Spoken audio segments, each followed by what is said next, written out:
That's no ordinary darkness. It feels powerful and familiar. Stay on your guard.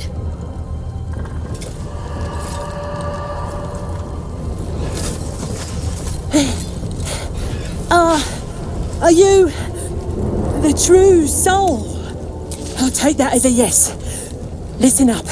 Grab a torch, stay out of the dark, and move fast. The shadows have eyes. Go on! There's something I want to talk to you about. Something important. I could have died in that pod, back on the Nautiloid. You could have died, spending precious moments trying to free me, but you did it anyway. I owe you my life. Twice over, in fact. You supported me against Lae'zel. I may not have survived that night without you. I'm trying to say that you've earned my trust in a way very few ever have. I want that to mean something. I want you to know more about me, at least from what I can remember. As long as I've prayed to Lady Shar, I've wished to serve her as a dark justiciar. There is scarcely a greater way to fully dedicate yourself to Lady Shar, save perhaps if you become the head of her church. To become a dark justiciar is to become the Night Singer's sword arm, her implement with which she will cast down the unbelievers and win the final battle to restore her perfect, endless darkness. It's all I ever wanted. I prayed it was my calling. But Mother forbid me from seeking to prove myself worthy of the rank. She said I was not ready.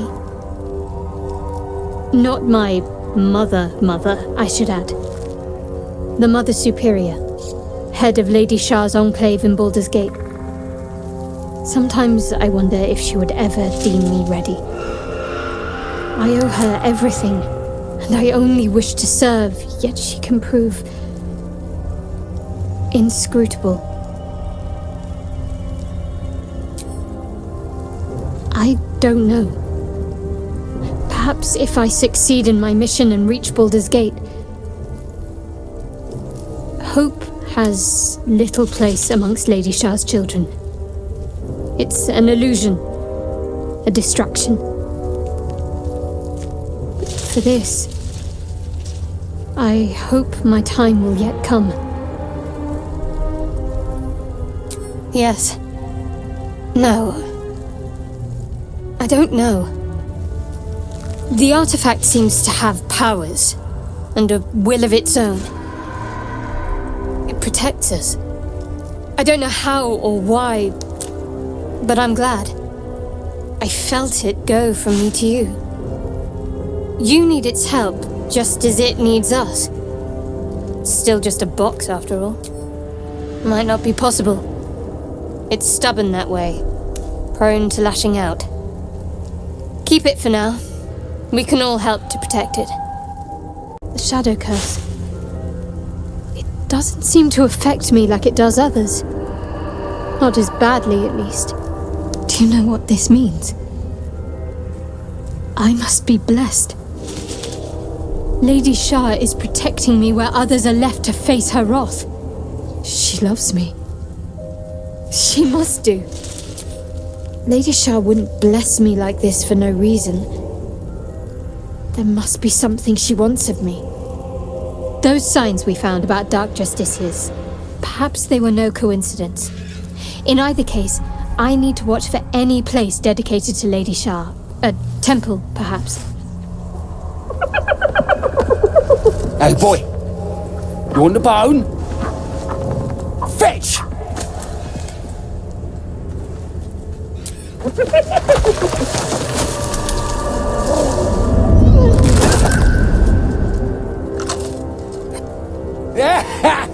You see that blighter go? Swallowed whole by the Shadow Curse. Bet he was pure tasty. You're the true soul we're taking to Moonrise, I'm guessing.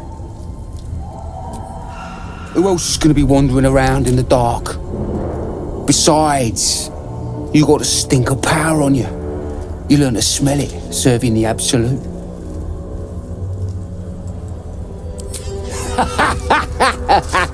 Wait, you're joking, yeah? But we're ready to go. You just need to tell Kansif inside. So you want me to... I mean, I'll just go and...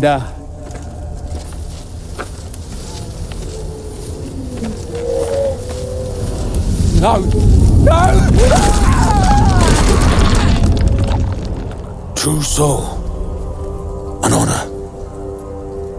Did you bring the lyre? Good. We were told to expect you. Then pluck a tune, and our guide will come scuttling.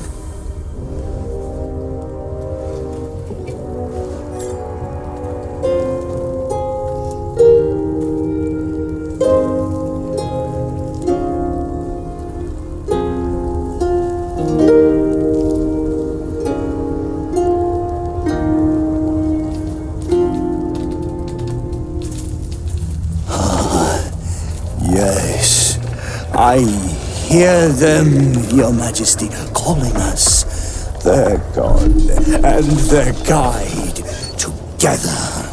Now that's what I call an abdomen. Greetings, in the Absolute's name. You have been charged with guiding us. New flesh for you, my queen. But who are they? Best introduce yourself. Perhaps you'll listen to a true soul. And you? What are you? More faithful of the Absolute. They need a guide to the tower, same as us. Your minds connect, and you hear a whispered voice. The Absolute. Or just the echoes of his fractured mind reverberating in the dark.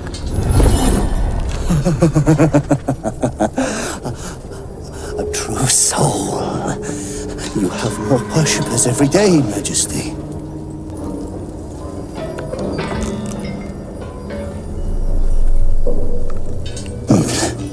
Yes. They'll do nicely.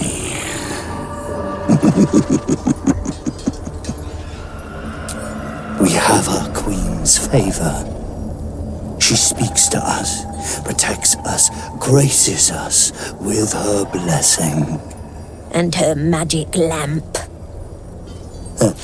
And they are jealous of your gift, Majesty. But you gave it to us, and we always keep it close. No! Our queen gave it to us. They wish to walk through the darkness alone. They are welcome to. Good. Now, are we ready to depart? We will wait for a time, Majesty, but not long. The shadows are getting closer. We cannot wait long.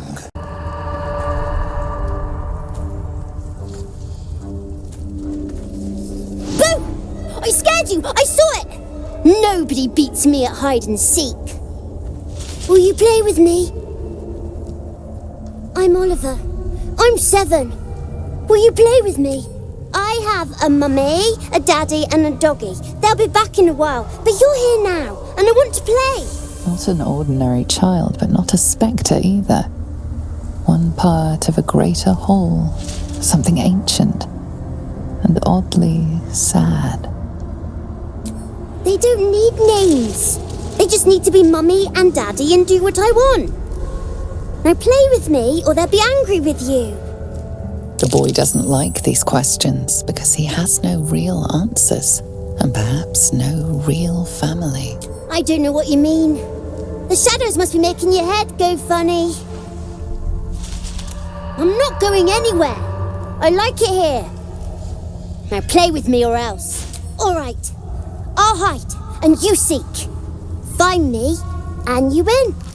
Then you lose. Get ready. And no cheating. You weren't supposed to find me. You weren't supposed to win. You're not my mummy. Don't tell me what to do. Let's play another game. I deserve a chance to even the score. Try to find me again, but my family will be looking for you at the same time, so don't get caught! I win! I always win in the end. You did better than most, though, so I'll let you go. Here. Second prize. You'll need it.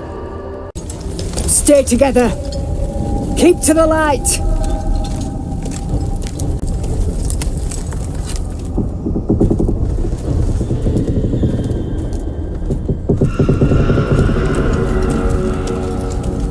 Stop! Who's there? You're a chatty shadow. I'll give you that. Come out into the light. Hands high.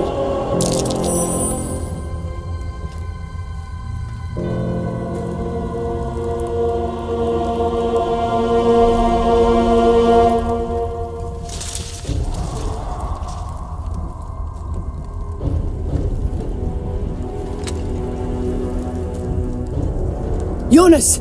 Move in!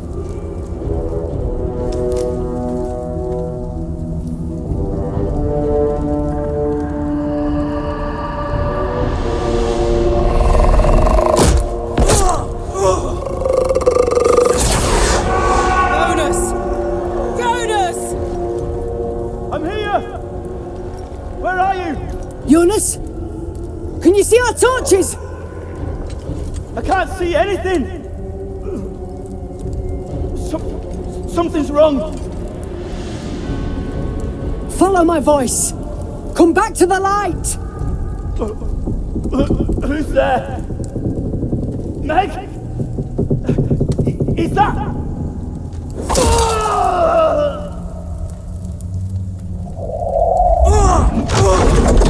Jonas?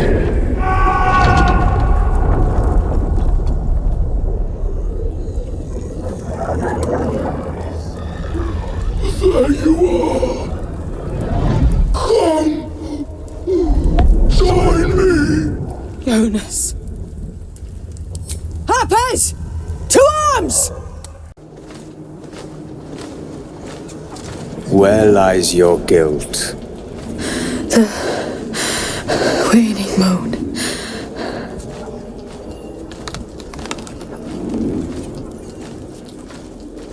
You walk in the darkness unafraid.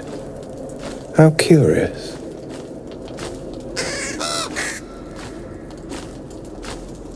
A fair point. Perhaps this one could assist us. The murdered lie silent. The raven asks, will you be their voice? Forgive me. It has been some time since I spoke to another.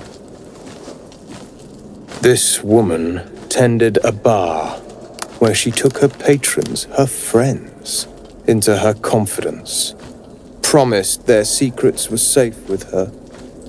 Yet she turned their words into knives and stabbed them in the back. They died because of her, and to this day her victims lie unavenged. Death is not the end, merely another beginning. I seek a record of this one's crimes, written in her own hand.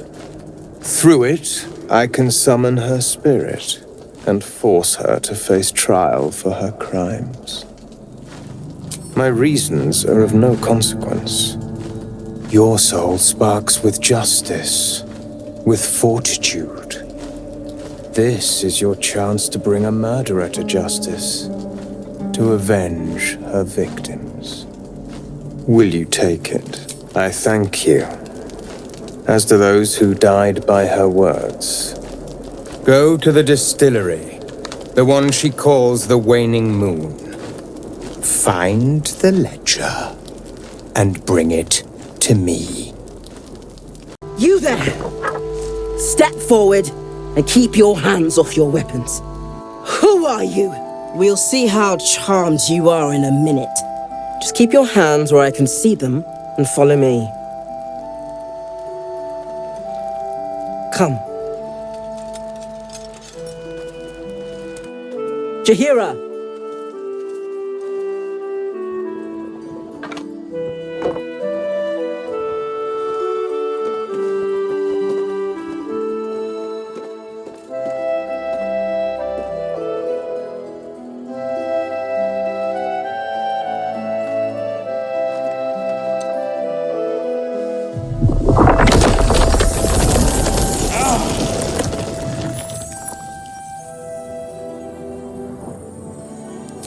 seems tales of my clemency have been greatly exaggerated.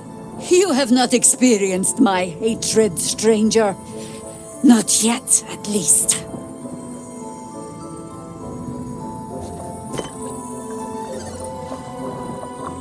This is why we're here, you see. 'Tis a curious creature that hides all manner of secrets. But if there's one thing that we know,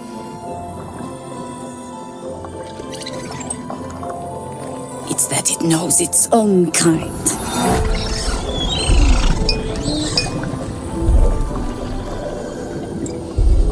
You should never have come here, true soul. Stop!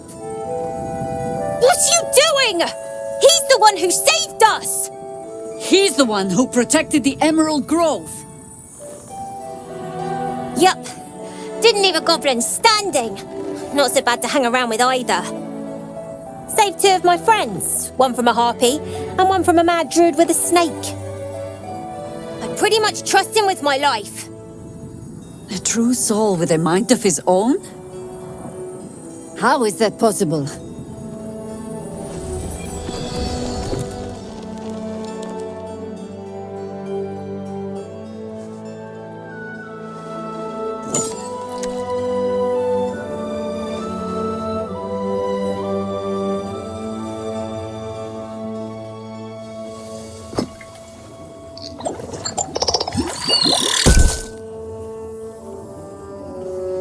What in the hells is that thing?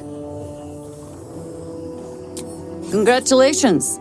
You've earned yourself the benefit of the doubt. Hear me, Harpers. All clear. At ease. I'll not pretend to understand what that artifact is. But I'm old and wise enough to recognize a sliver of hope when it crawls out of the dark. Tell me, why have you come here? Then you found an ally in me. For that is precisely why I am here.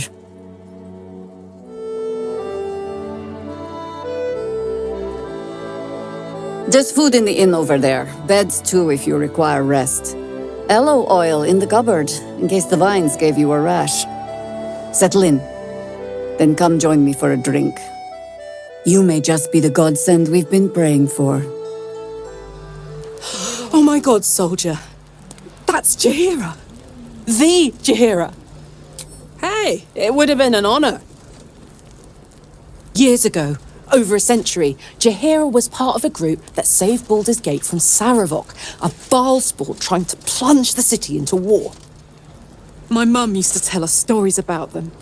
The legends who protected the city from evil. She said Jaheira was a powerful druid. Adamant. Tough. I've told myself those stories 1,000 times since. I never thought I'd meet Jaheira. She's a hero, and I was always some outer city kid. Can't believe she wants to talk to us about working together. What a day! Karlach, I thought you'd be in the city by now. We were ambushed by cultists. Half of us were captured, the other half ran here. Off the anvil into the forge. We'll find them. Hopefully. Before you run off into the belly of the beast, there's something I need to tell you. Well, two things. Good news and bad news. Ew, no! Good news, please, my good man. I only need one more piece of infernal iron to craft an insulating chamber that can make it possible for Karlach to touch people! Exactly! Oh my god. It's really happening. It's been so long. We've got the iron. Let's do this thing! Hang on! I think you'll want to hear the bad news too. Yeah, sure. But first, fix me. Please. Fine. Well, go on then. I don't enjoy saying this, Karlach, but there's no two ways about it.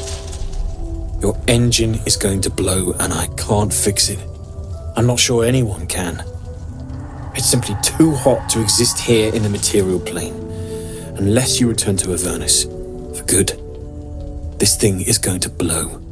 Sooner rather than later.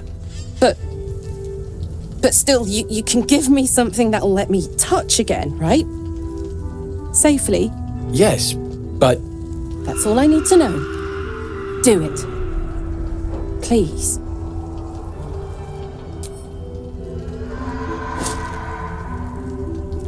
Well... all right. This shouldn't take long.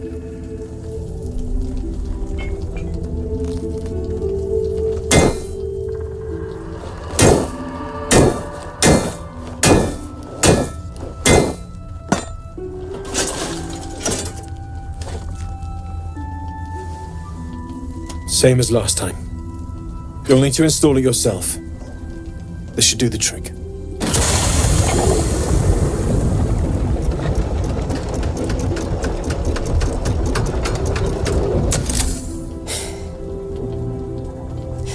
There. So did it work? Only one way to find out.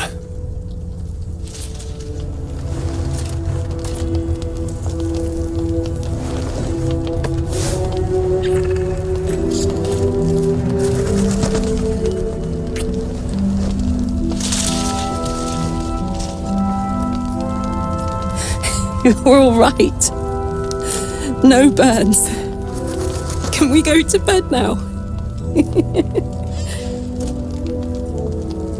Hold on, Karlach. There's something I need to tell you.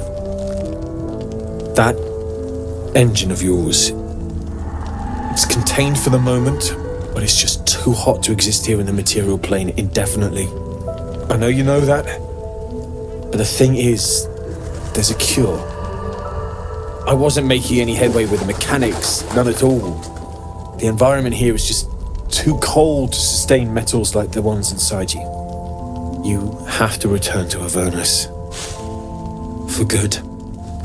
Or this thing is going to burn you up from the inside out. And sooner than you think. The minute I set foot back in Avernus, Zarya will force me back into service. I'm not doing her bidding again. I'd rather die.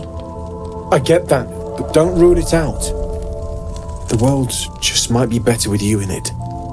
Even in Avernus. I won't stop trying to figure out a cure, but... at this point, I think we all have to face the inevitable.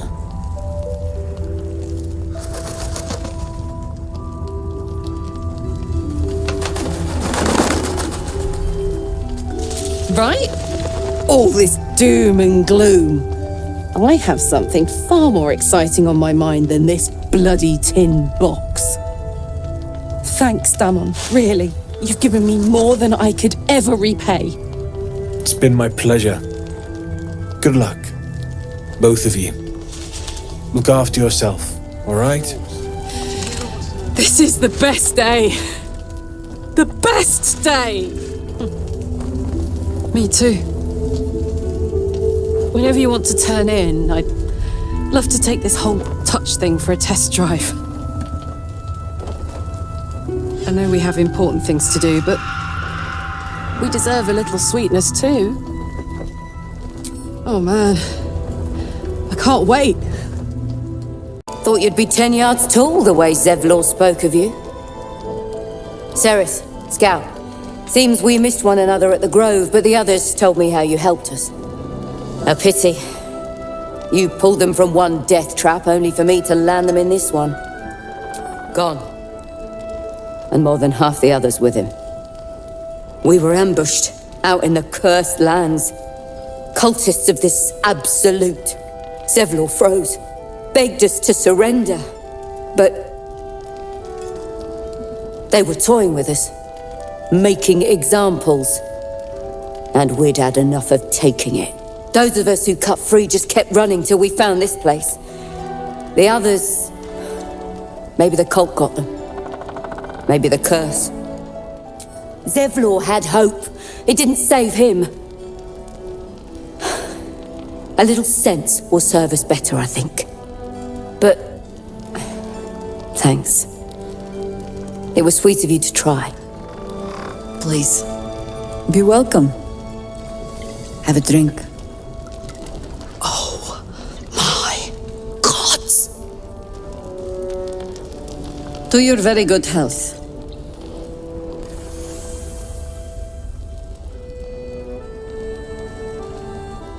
You perceive a faint hint of cloth grass, a herb that is said to elicit the truth.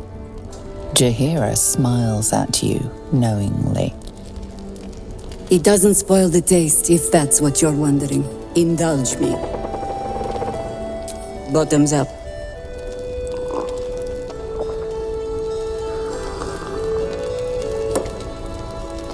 Well over a century old, and yet it hasn't lost a hint of flavor. Still not quite so sure about you, though. People tend to lose more than just flavor when illithids get their hands on them. I speak from experience. There's an air about you. Something alien. Answer me true and do not lie. The parasite is changing you, isn't it?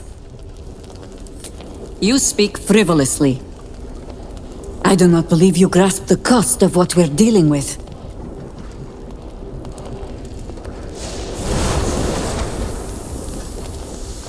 Look around you. Good men, good women. Stranded here, 2 feet in the grave. If we're to survive, I have no choice but to trust you. Can I? Good. Because I'll cross your heart myself if you break it. I have every reason to be cautious. I've traced people like you. People with parasites in their brains. All the way here from Baldur's Gate. The cult of the Absolute is spreading through the city. Quietly, quickly, and with unsettling deliberation. We tracked them to this ancient village, only to be faced with a man we killed and buried over a century ago. Believe me, he was well and truly dead. I locked his corpse in the Thorn Mausoleum myself. He was a Sharan once. Took to building an army of dark justiciars beneath this very village. Alongside the local druids, we made it our business to see him deposed, dead and buried. But he's returned. Not only does General Ketheric Thorn live again, it seems he is no longer mortal. He has become, in fact, invincible. We met him on the road here, commanding an army of the Absolute, intent on destroying Baldur's Gate. I put an arrow through his eye myself, only to watch him pluck it out like a splinter. He healed right in front of me and chased us into the shadows.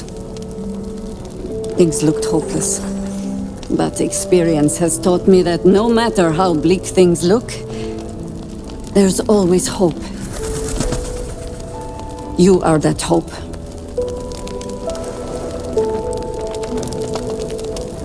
Protected by your artifact, you can infiltrate his forces at Moonrise Towers, posing as a true soul. Find out what it is that makes him invincible, so we can strip him of his advantage. Once Ketheric is without his shield, the sword, together we assault his tower and put a final end to this blight. You're the only one who can get inside the towers. You were born for this mission. Or made for it, rather. Besides, you need this. You need to heal yourself of your infection. Any cure starts with understanding the disease. Whatever magic Ketheric's using to control these tadpoles, it must be at Moonrise. Until then, we keep drinking wine when we meet. You're not our only secret weapon. Isobel, a faithful cleric of Selûne, and a light in the darkness. She cast the moon shield around the inn. It's the only reason we're still alive. She's upstairs in her chambers. Tell her I sent you, and she'll see you through the shadows safely. Oh, you're all right. Thank goodness. I was worried they got you too, honestly. Terribly. I still can't believe it. The cultists. The screams. I had to watch my friends, people who can barely hold a sword, try to fight a pack of murderous zealots. All I could do was run. That means a lot. coming from you. You always seem to take everything in your stride. How do you do it? How do you keep going? Heart's Requiem, right? The hero survives a war and rebuilds her life, stronger than ever. A tale worth remembering. Especially now. You've done so much for us already. But I have to ask. The others might still be out there. If they're not dead, they're in Moonrise. And gods have mercy on anyone in that hell's pit. Thank you. If anyone can manage it, you can. Just be careful out there, all right? I can't handle anyone else dying. You found your way. Good. I thought I'd scout ahead, check for any nasty surprises, of which I found a great deal. Shades, death, harpers, flaming fist, and this, of course, and the makings of an alchemist's workbench. Ingredients, too. There's a recipe I'm trying to replicate. Something that might help you. That is, if you're still going to help Wulbren and the others. In that case, you'll be very pleased to learn what I have in store for you. A new type of smoke powder. All the bang and boom of the original, but with an extra surprise. I call it the Brilliant Retort. You'll need it if you're going to survive this cursed place. You'll need it if you're going to get into Moonrise Towers and help the deep gnomes taken prisoner there. You'll need it if you're going to save Wulbren. Let's call a thing a thing. A deep gnome won't get far into the Absolute's orgy of evil. We already learned that in the Underdark with those sadistic Dwergar, didn't we? It's doubly true in this place. You, on the other hand, have proven resourceful in such infiltrations. I'll do my part according to my talents. And you, I hope, will do yours. The Brilliant Retort will aid you. Thus, I will make it. Unless you've got access to a 300-year-old Tempusian apothecarial almanac? No. But that's for me to worry about. You do whatever it is you do. Some of us are counting on you. Your move, Maul. You trapped me? I didn't even want to take this one. Kalimshan rules, dear. The first piece touched is the first piece moved. That's garbage! No matter where the night goes, I'm gonna lose it! Then make the sacrifice useful. Guard your Mistra, or come for my Cyric. What's going on here? Look who made it! For once, I saved your butt out there, didn't I? We're square now, Chief. Say, do you play lance ball by any chance? It's my first time playing. The keen gleam in Maul's eyes reveals the lie. She knows the game well, and she wants to win.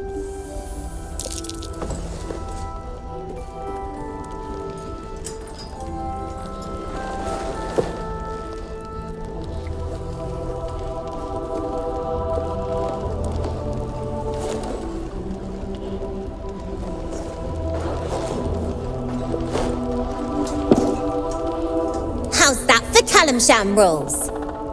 Brava! Lovely work. I see I was right to make you the offer I did. You will consider it, won't you?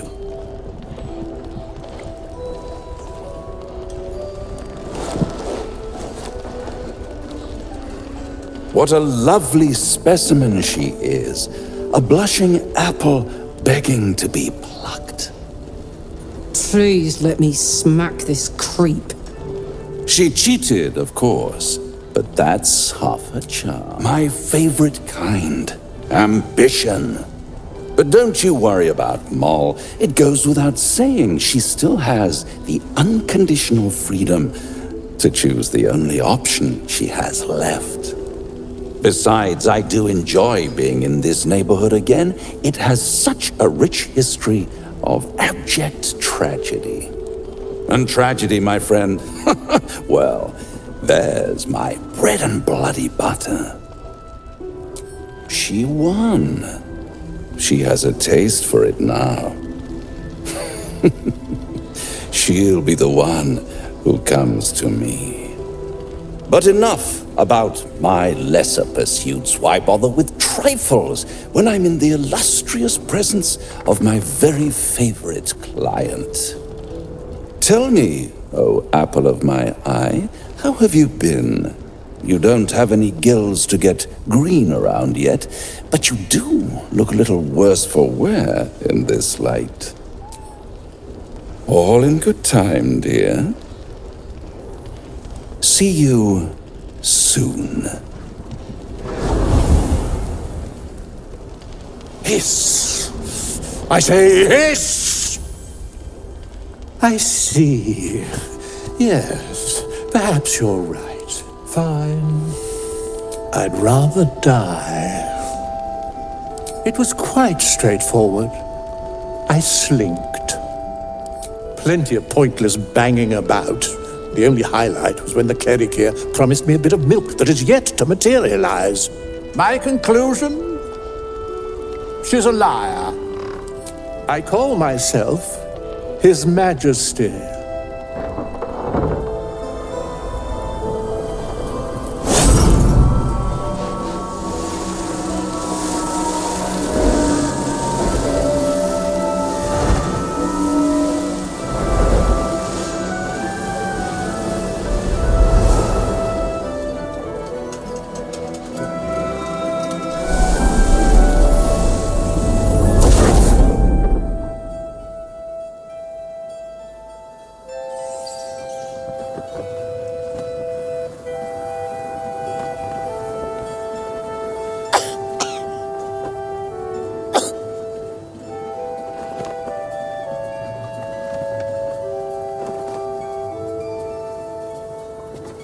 I didn't realize I had an audience. The true soul who's going to save us all. I'm Isabel. Pleased to meet you.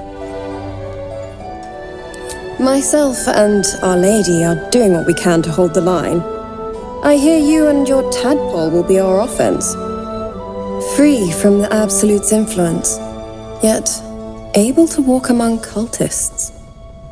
It's almost too good to be true. But I'd be a poor cleric indeed not to avail of a blessing when I see one. Let me guess. Jaheira sent you to beg a protection spell off her favorite cleric.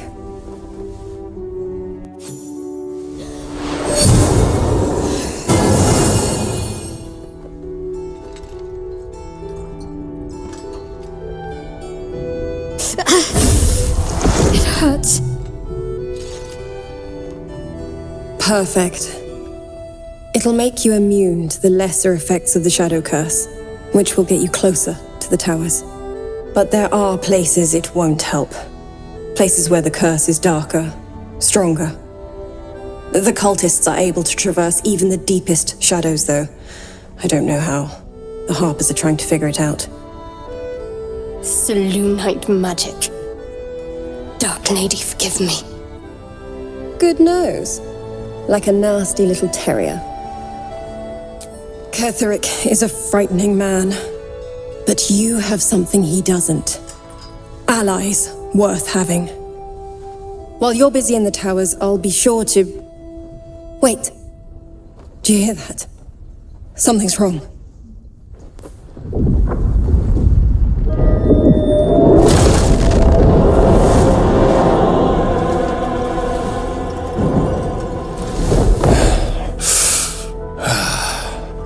Hello, Isabel. Marcus, is that you? What's happened to you? I've been blessed. You can be too. Come with me, and you can hear all about it from Ketheric himself. He's a flaming fist. Or was. Came with the others when we created this haven.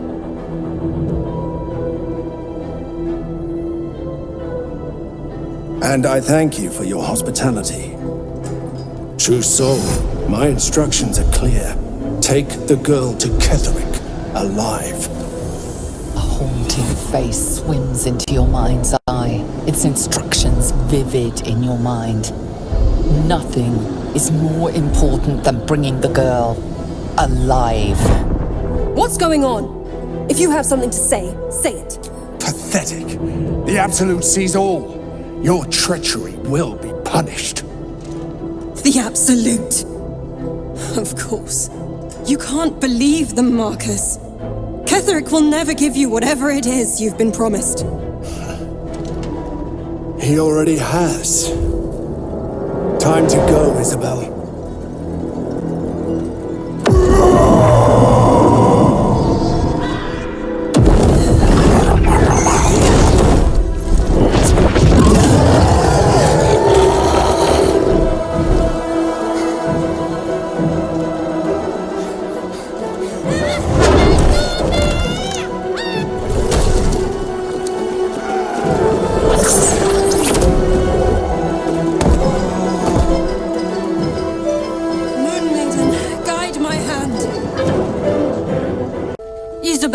Are you all right?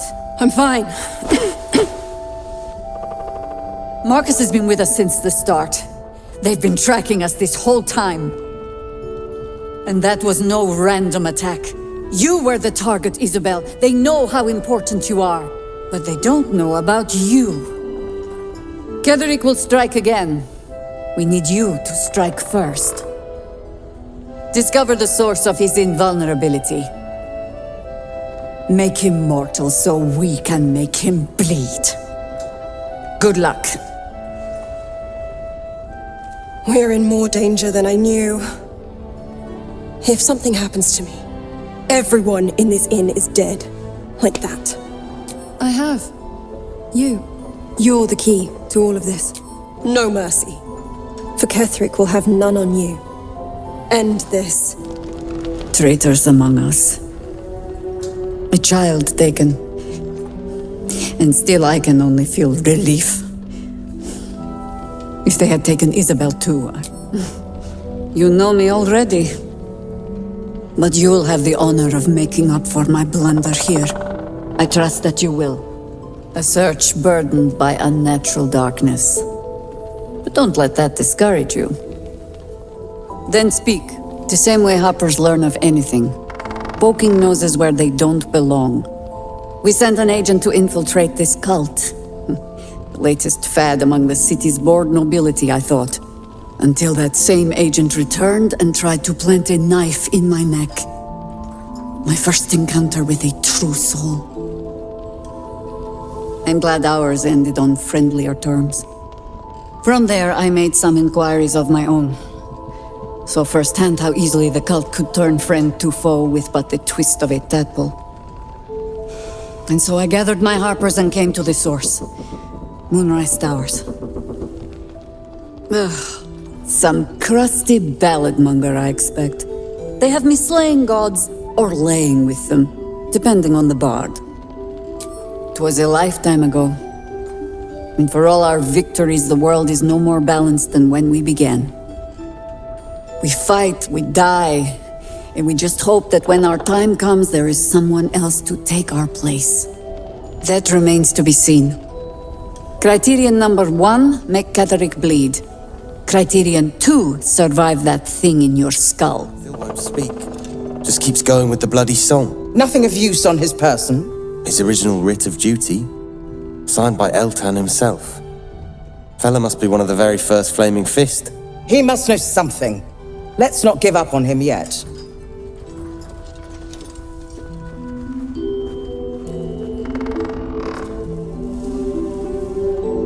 We believe the cultists have taken Duke Ravengard to Moonrise Towers. I don't suppose you found a way in. Lord Gortash is the man responsible for the creation of the Steel Watch. It's no wonder he earned the title. The Steel Watch are the future of warfare. Gondian automatons that can be sent into battle without risking any lives, except those of our enemies. Lord Gortash had only completed work on the prototypes before Ravengard and I left for Elturel, but even they were formidable. With the Steel Watch at our backs, we can storm the tower whatever Ketheric throws at us, I'm sure of it. I'll do my best, but there's every chance I'll fall to the curse of all the cult before I reach the city. Don't count on me and assume no aid is coming. Work with Jaheira. That Harper's mind is as sharp as her blade. Follow her guidance. Farewell. We'll meet again, God's willing. Heard you're meant to be heading toward the towers. A good soldier knows when he isn't the man for the job. So saith Floric. If you find us a way into the towers, we'll be there, shield to shield. Until then, we wait. Flame Colour. That's your name, isn't it? Art Colour? I'm Fistular. Thaniel and me are climbing up a tree. We need you, sir. One of our own's been taken, a Grand Duke. You might know something that could help us bring him back. We found him out in the shadows, just wandering. Nothing survives out there for long. Don't know how he made it, or where he came from. This is no physical ailment. It is a spiritual malaise. The man's mind has been gripped by the Shadowfell, yet it has not broken. No idea, I'm afraid. Whoever it is must be someone important to him. He's been saying the same thing over and over, ever since we found him. A century locked inside a Sharan curse will do things to a man. But you're not alone, sir. We're here with you. And I'm sure you've got relations, maybe some long-lived friends even, who want to be seeing you. Oh, if you know how to get through to him, don't hesitate.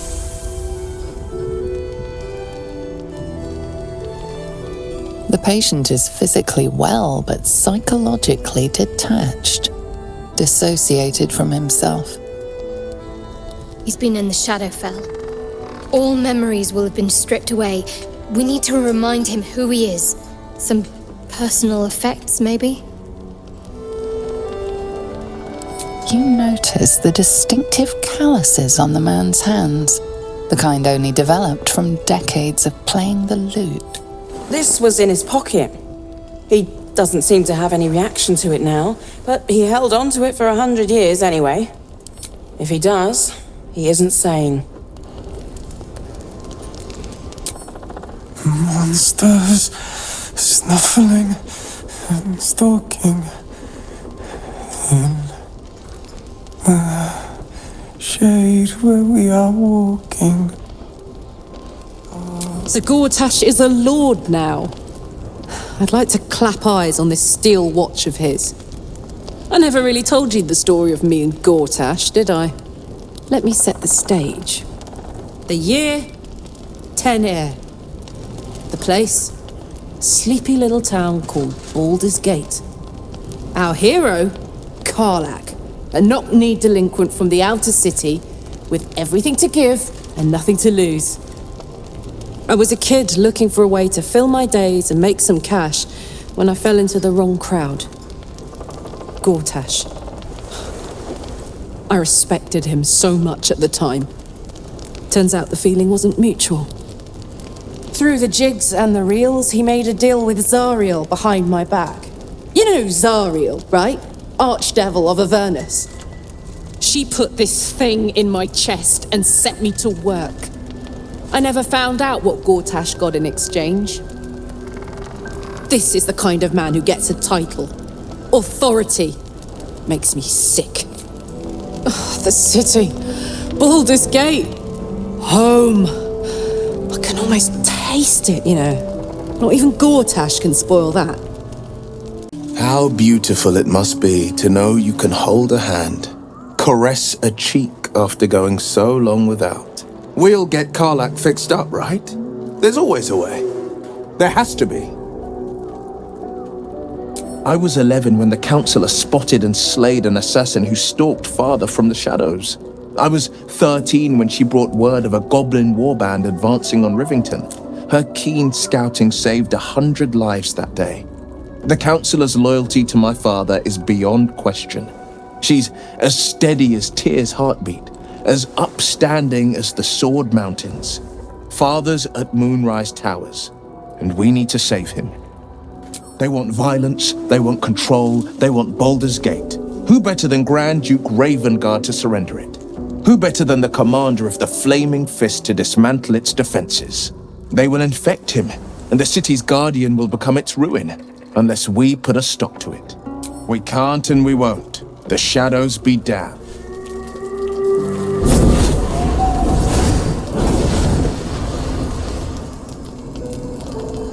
Playtime's over, pet. Oh, I love this time of year. The dickheads start popping up wherever you look. What do you want, Mizora? Drop the attitude and perk up your ears. You've got a new mission. Absolute's cult has gone and grabbed one of Zariel's assets. A devil, and a powerful one at that.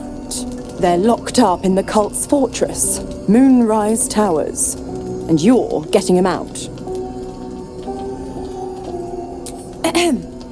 Clause Z, Section 13. Should promised soul refuse obeyance or neglect duty, the pact holder shall cast the promised into Avernus as a lemure. I'll make it simple. Will fails or refuses, and he turns to a thick blob of stink flesh and sinks to Avernus. Now, be a good boy and play fetch, pup, or you'll spend an eternity sizzling in the hells. Mizora's words may be flippant, but they are tinged with desperation. She cannot afford for Will to fail this mission. This may be your best chance to negotiate Will out of his pact. Oh, and what condition is that? Your mind links with Will's, drawn in by his increasing panic. What are you doing? A doubtful Will catches his breath, but says nothing, and your connection fades. Interesting. Now, why should I go letting my favorite pet off his leash?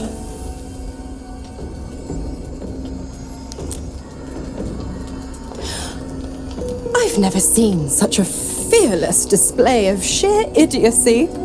Bravo! Fine, I'll play your game. But I amend the pact once the mission's done, not before. Clause F, Section 9. Soulbinder shall bestow reward or favour only upon soul-bearer's fulfilment of related obligation. Now, to Moonrise, pet. And do mind the shadows. They've been especially hungry.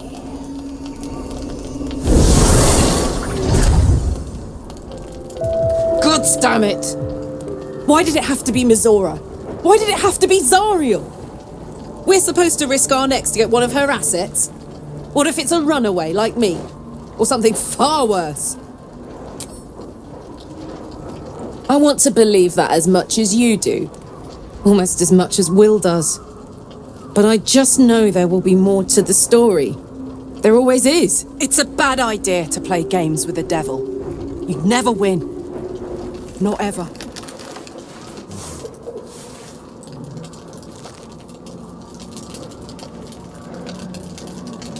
The voice of the Absolute is strong here, and getting stronger. I don't know how much longer I can resist it. But it's good to see you're making progress.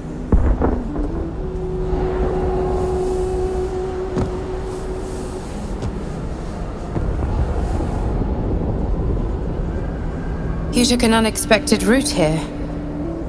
You did a brave thing, saving those people in the grove. Not everyone would have helped. The hurt runs deeper than she's willing to show you. Yes. Yes, I am. Beneath the resilient veneer, a touch of fragility. She needs comfort.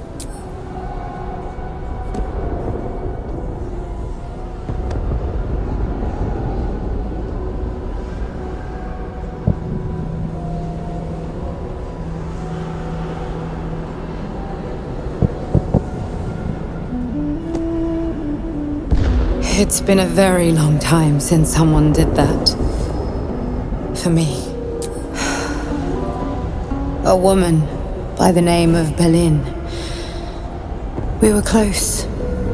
It just doesn't stop. We are being bombarded by waves of telepathic energy.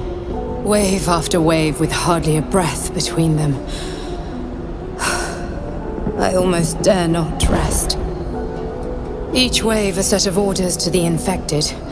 The order for your transformation has been given many times already. I'm afraid this burden is one I have to carry alone. I just hope my powers last long enough to see this through. In any case, the Absolute knows you carry me with you now. It wants to retrieve me. I know. I'm glad you are on my side. I am the only one who can resist the Absolute's influence. Hence its fear of me, its desperation. Unfortunately, that also means it is dedicating more and more resources to my retrieval. The task ahead is monumental. But we're all that stands between victory for the Absolute and freedom for all. This is not just about you and I anymore. It has become far bigger than us. You must infiltrate Moonrise Towers, discover the secrets of the Absolute, and put an end to it. So we can finally be free. Now I must rest.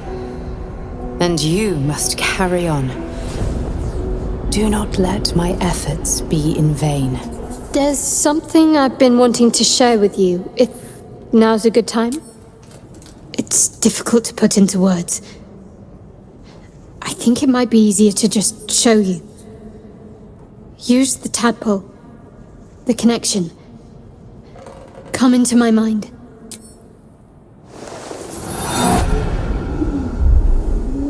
I don't remember how it started. Only how it ended. I was fleeing.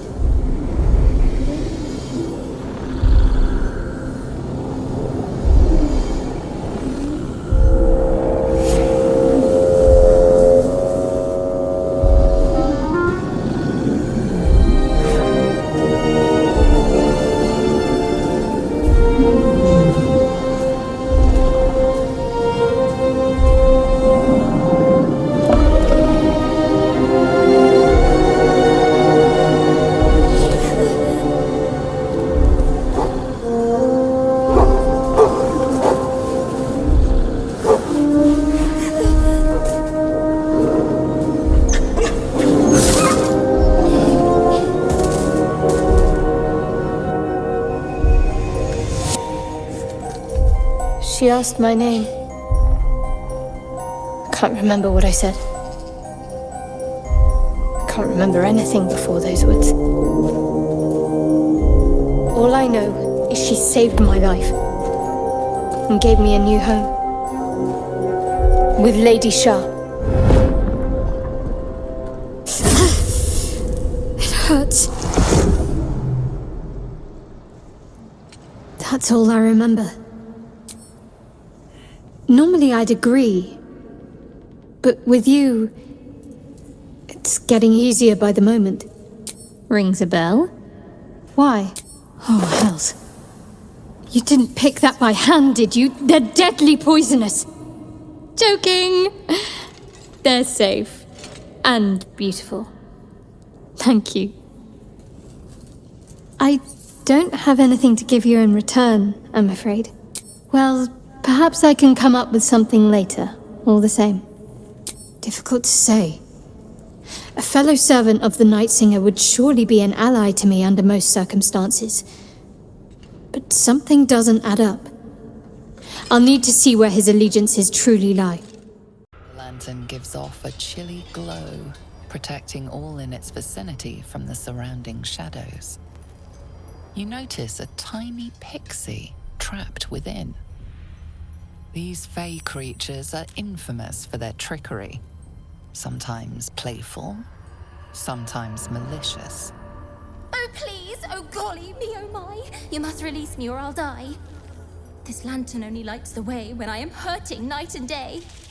My pixie dust is bright as day. My injuries can light the way. Finally! Been trapped in that coffin with no one but a Mad Rider and my own farts for company. Did me a good turn there, didn't you? What do I owe you? Sure I can, but will I?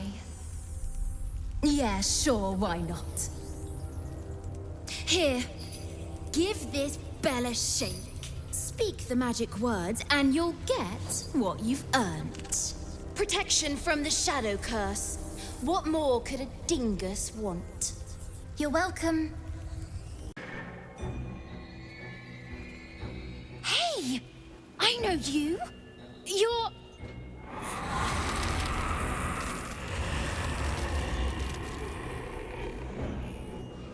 Twist 'em up!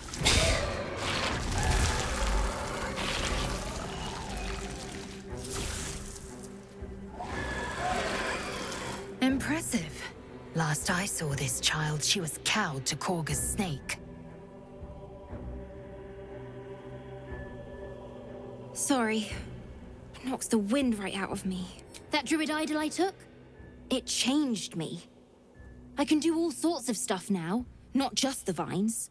I think real hard and say some loud words and then it happens. Mostly. Tragedies. Them's the sad ones, right? I hope not. Especially since Mum and Pops, after Zevlor, when he... Well, there was an ambush. Mum yelled, "Run!" So we ran. I could hear him run behind me. Till I couldn't. Still can't find him. But I bet you can. You'll help me, I just know it. Thanks, mister. I knew you'd help me again. The vines won't last forever. I don't suppose I can stay with you. Just till you find Mum and Pops. I won't be any trouble, I swear it. No way. I mean, I'm sure you think that. But you ain't seen what I seen. I don't trust no one sides myself no more. Save 3. Mum, Pops, and you. Take me in. I won't make a peep. Cross my heart and hope to die. Oh, thanks. You're the best. So you send Mum and Pops there. I'll be waiting, hero man. You brought violence! Unacceptable! But all can be forgiven for the right price. I require good! You can pass, but first you must pay! You cannot leave! You must pay! No! No! No! You must pay! All must pay! All must pay! Gold! Gold! Gold! Don't call the doctor yet.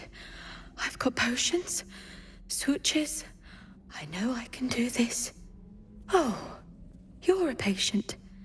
This is the children's ward. Triage is back that way. That's Arabella's father. Or was Arabella's father.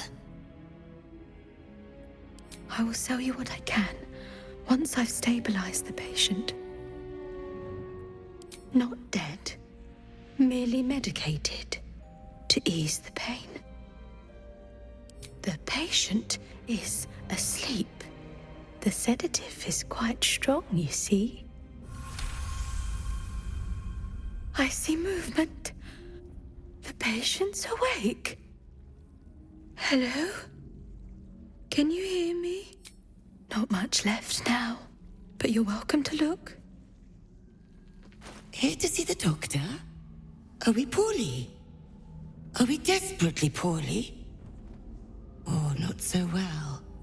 But well enough to wait. Join the line, and you will be seen. Yes, but all must wait. The doctor's hands are full. Join the line. You will be seen. Poor creature. Oh, so sad, so sick. The doctor will see you. The doctor will soothe. Down to the theater. Be swift. Be saved. The objective of the Scalpel Sisters is to soothe. For the Scalpel indeed is an extension of Shar. See how the patient reacts when I but stroke the right nerve. Hear its comfort, hear the very melody of mercy. Pray, sister, show us the extent of your beneficence.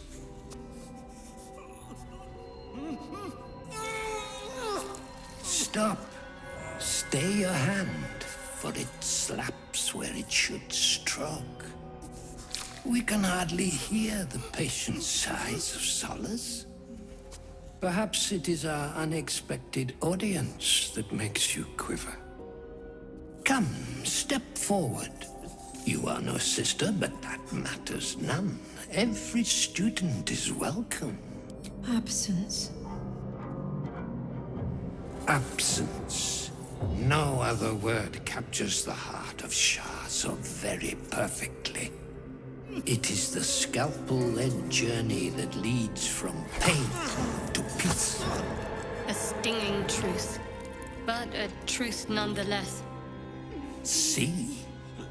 What is the light of eyes but the cancer that causes one to witness the laceration of being? If light is the symptom, then darkness is the cure. For in light there is presence, but in darkness there is absence. In light is presence, in darkness, absence. You are well on your way, but one white orb disfigures you still. Let us finish the cure. The sisters' blades are bloodied and dull. Only the most measured hand could make a clean incision. Their incisions are, as yet, still streaked with imprecision. That much I must concede. How to steady their hands, I wonder. Yes, for are we not all in need of a cure? The scalpel does not discriminate. Let each and every one of you partake in its soothing journey. Absence, sisters, acquaint yourselves. It is a proud moment when one sees one's teachings so lovingly taken to heart.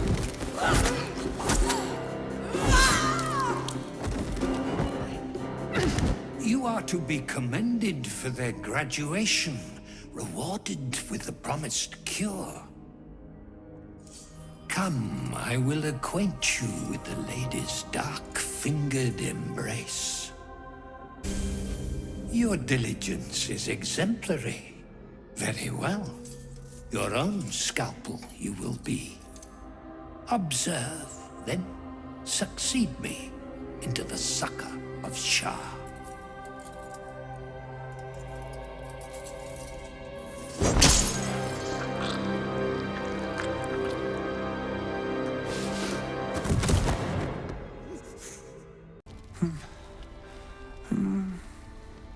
Thaniel and me are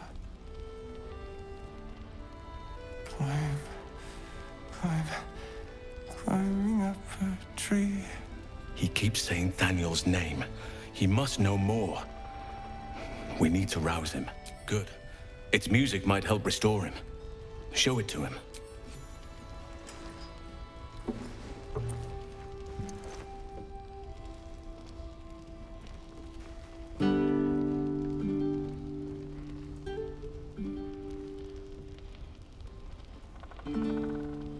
Thaniel! He's still trapped there. He needs help. Calm. Breathe. You've been trapped in the Shadowfell for a century. Take a moment to clear your mind.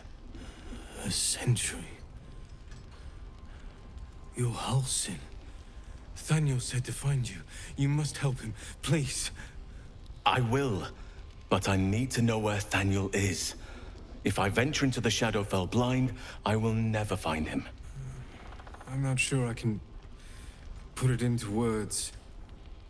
The landscape there shifts and changes. Lavender. Whenever I saw Thaniel, I always smelled lavender. I can work with that. Rest now. Meet me by the lakeshore. I have what we need to proceed, but I'll need your help. Be ready. This may prove perilous. You're here. Good. Now we can begin. Thaniel is trapped in the Shadowfell, but thanks to your efforts, I know where to look. Now I must go there, alone.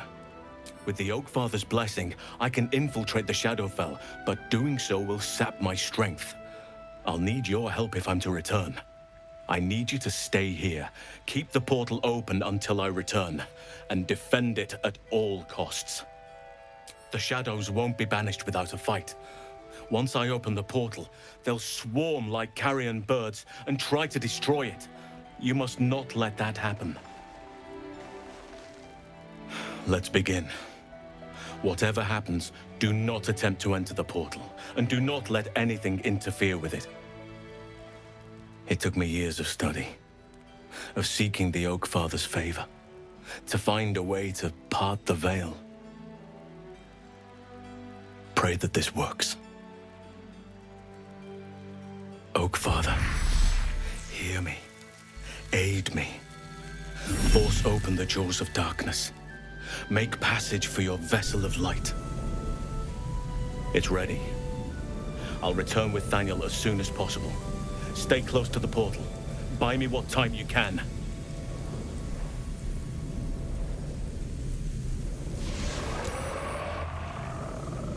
It's done. I have him.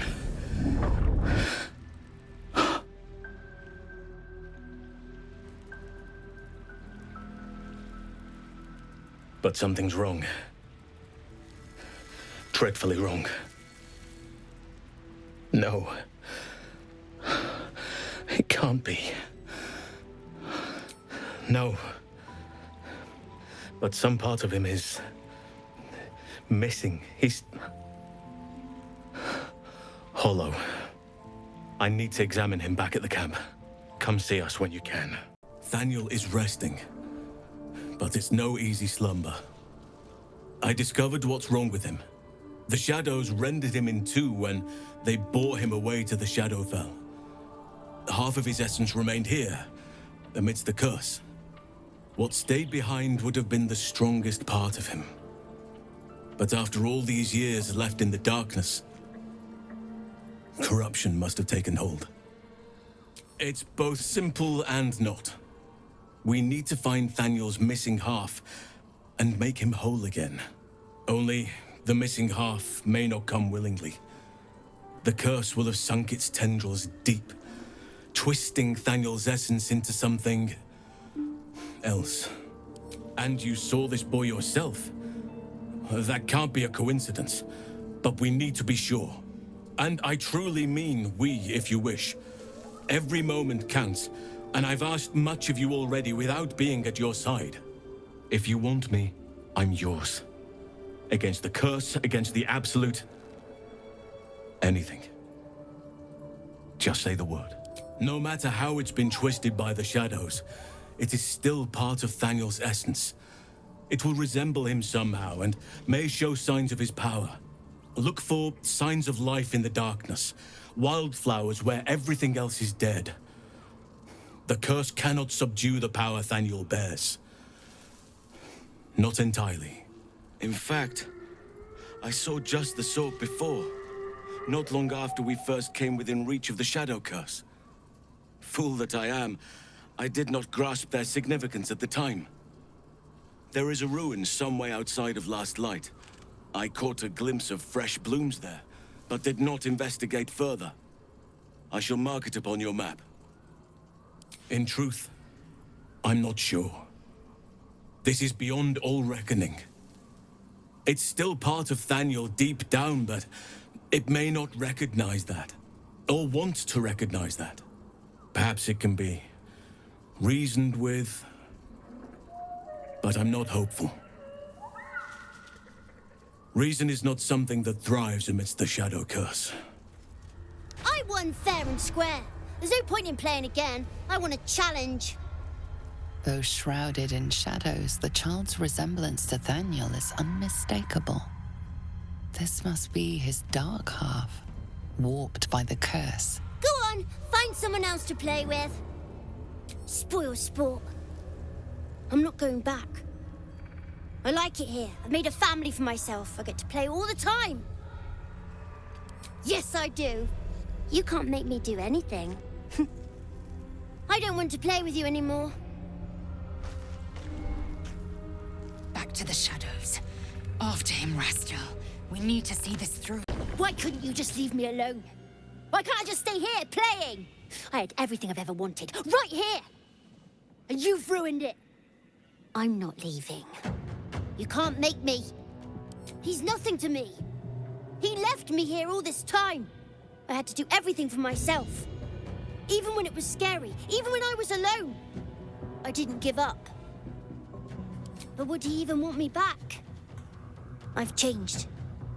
A lot. So I wouldn't have to make up friends to play with anymore. I'd have someone real. I'd like that. And he would too, I think.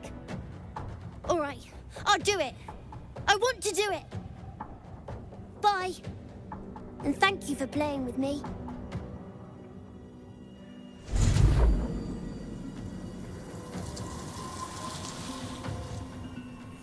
The druid Halsin spoke to me while I was sleeping. He spoke of you. Said that you fought shadow and spite to restore me. 100 years of sickness almost ended. I feel every root that riddles the earth beginning to unfold. But there is one anchor, still holding the shadows in place. The soul that brought it into being, for the land to heal. Ketheric Thorm must die. Thaniel rests well. He's healing very rapidly, now that Oliver has returned to him. No more than my right hand can absorb my left. Oliver is helping Thaniel to recover. They both lie dormant, like trees awaiting spring. Once the curse is lifted, they can stand as one or as a pair. Whatever they wish. I hope they will remain as a pair. It will be good for them both to have a friend, once I'm gone. Still, I would like to return here someday. See Thaniel and Oliver again. In my meditations, or perhaps in person, if the Oak Father wills it. I hope he does. I have, but perhaps there is more that I want. Anyway, once the curse is lifted, nature can take its course without me. I belong at your side.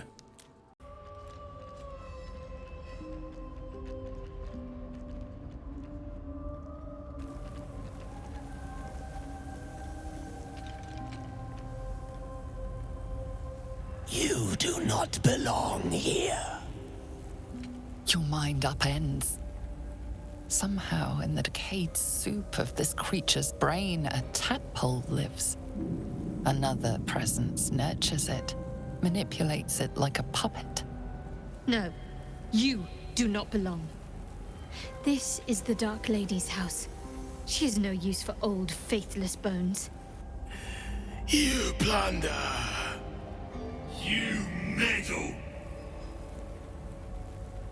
You upset my plans. Leave. Bones! They are more than bones. More than flesh. More than skin, blood, hair, and piss. They are more. They are mine. Now leave before... Stupid worm-infested cockhead! You have awoken the shadows! My forces are split. The defenses are thin. Rally on me. A wall of bone and blade against the darkness. Now!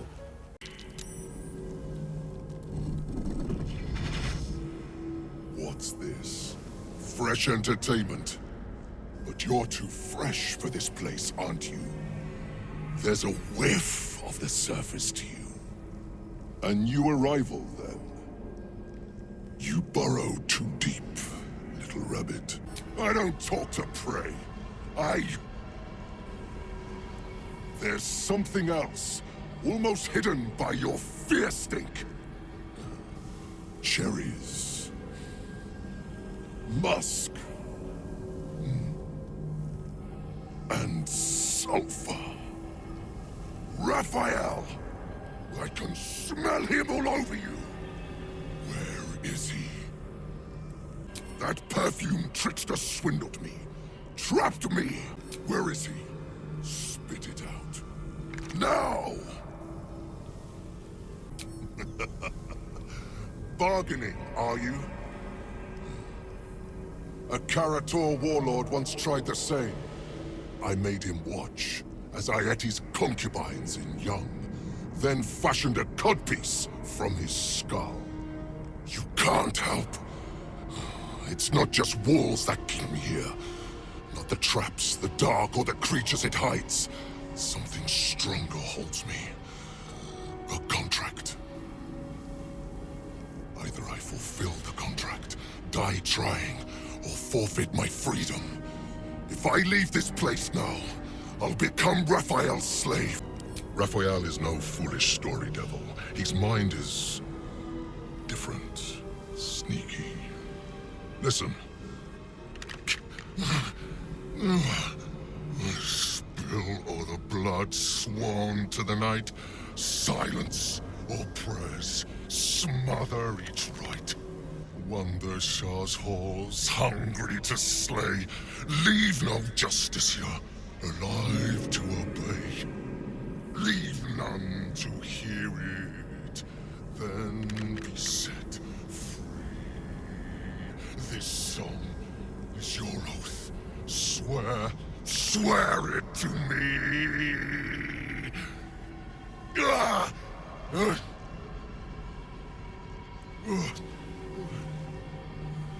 Well, that explains where all the Dark Justiciars went. This song differs from others you've studied. The final couplet contains a trick, a clause not easily fulfilled. That's it. Parchment can burn. Oral agreements aren't worth the tongues they're waggled out upon. A song lingers. Raphael made double sure of that. I can't forget the damn thing so long as my word's not finished.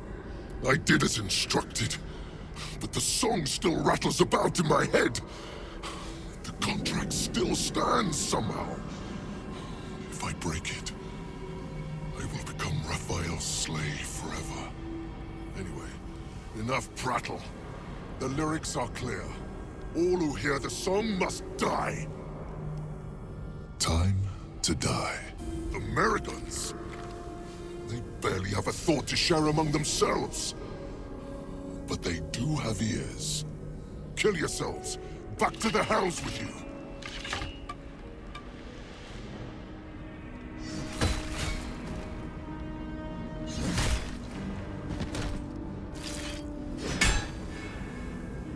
I still hear it! Seems your theory is wrong. Kill Nessa. Stay very still. My beauty.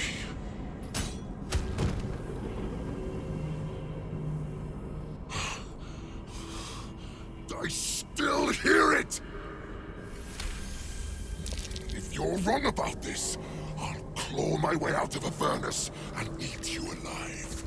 Contract be damned! Nicely played, Raphael. Bastard.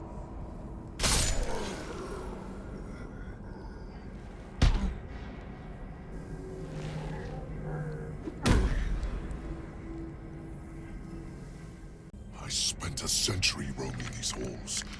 I spilled every drop of Dark Justicia blood that there was to spill.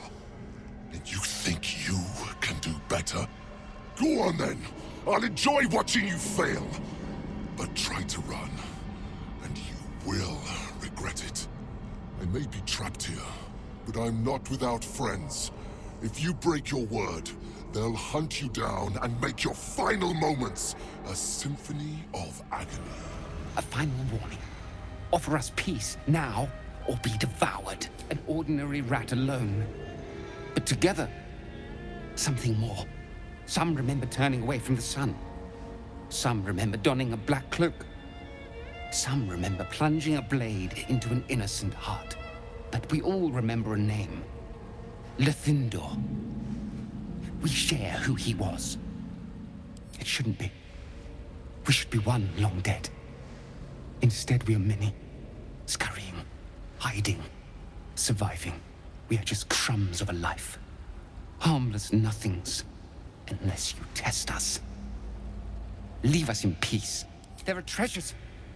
Useless to us now, but once they had value. Meaning. We hid them away. Untouched for a lifetime. Keep your word, and we will reveal them to you. I bargained. I warned. You didn't listen. You made me remember again. Hurt again. I am coming for you. All of me.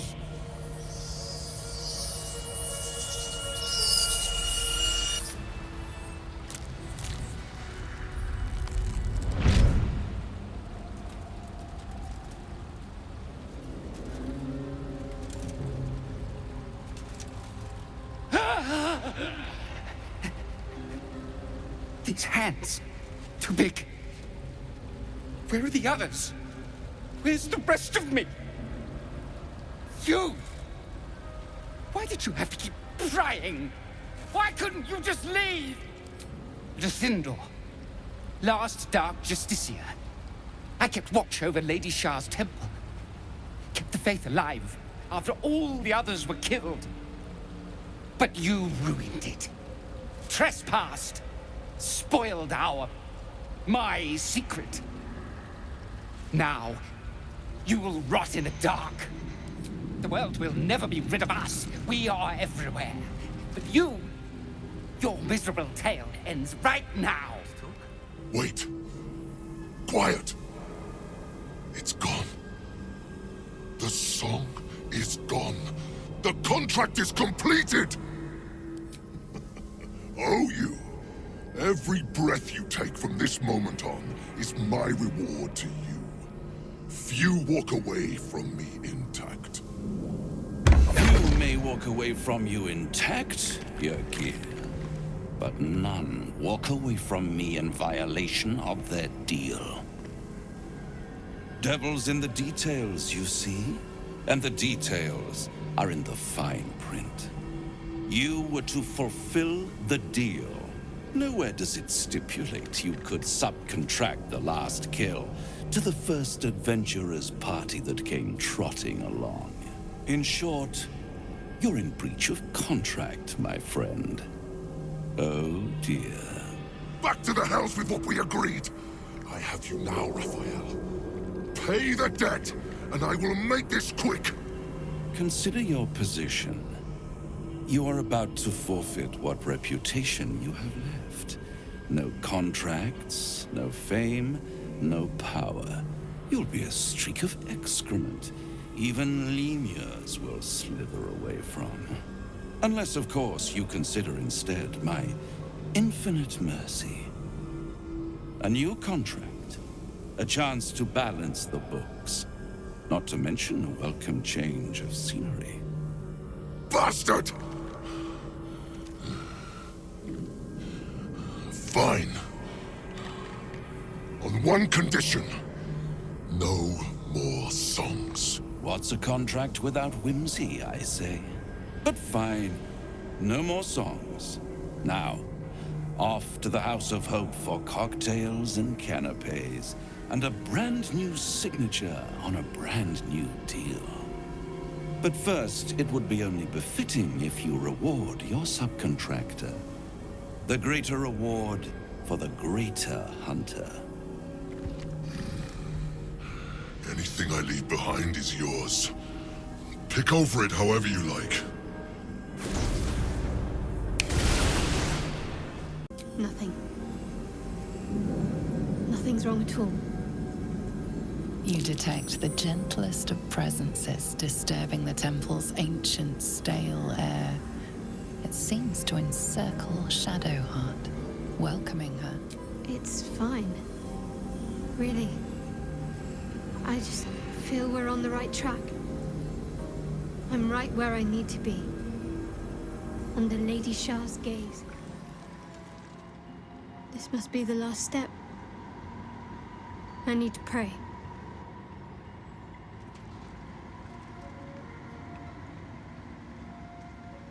Only by Lady Shar's grace did we even make it this far. You feel your mind slip into Shadowheart's. But you are not the only one present. There is another. Ancient, commanding, rendered from purest darkness. Shar. Take my spear, step forward, and strike down the Selûnite. As you command, Nightsinger. Now go. Warm my blade with moon-crazed blood, and be wary of your companion. He pries in your thoughts. That wasn't for you to hear! It's simple. My Lady Shar demands a sacrifice. One life. Not that it matters, but her reward aligns with your own interests. You will not stand in my way. Draw your weapon. Just remember what I said. Let me do what I need to. Your party is gathered. You are ready, or so you hope.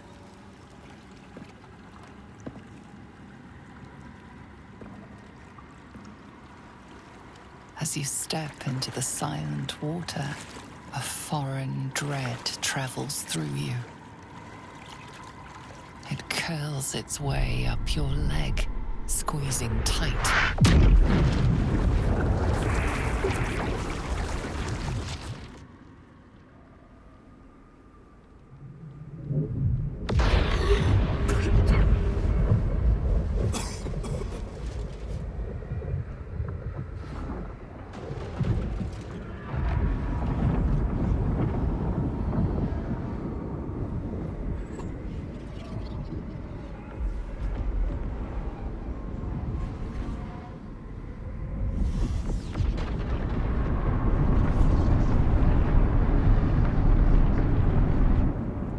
Lady Shar.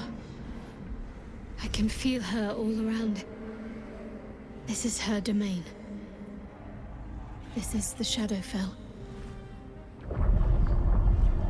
You cleared the way for me, true soul. What promising flesh you are. As a reward, I shall let you bear witness to my masterpiece. This is the Dark Lady's domain. He does not belong here. The Shadowfell, or at least a little pocket of it, repurposed to house the remnant. Simple. I followed you. It seems Shar bears a grudge against my master, General Thorn, and so sought to prevent me from entering in his name. Luckily, you were the perfect agent in helping me slip past her defenses. Now the Night Song is within reach. Your lack of ability, perhaps? You made for an adequate errand boy thus far, but let's not overstate your virtues. Raise one finger to me, and I'd sunder you like lightning would a rotten oak. Now, enough dullard questions. Follow me.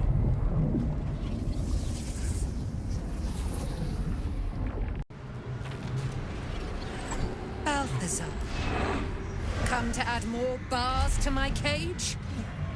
Or perhaps to lead this would-be Justicia's blade directly to my heart?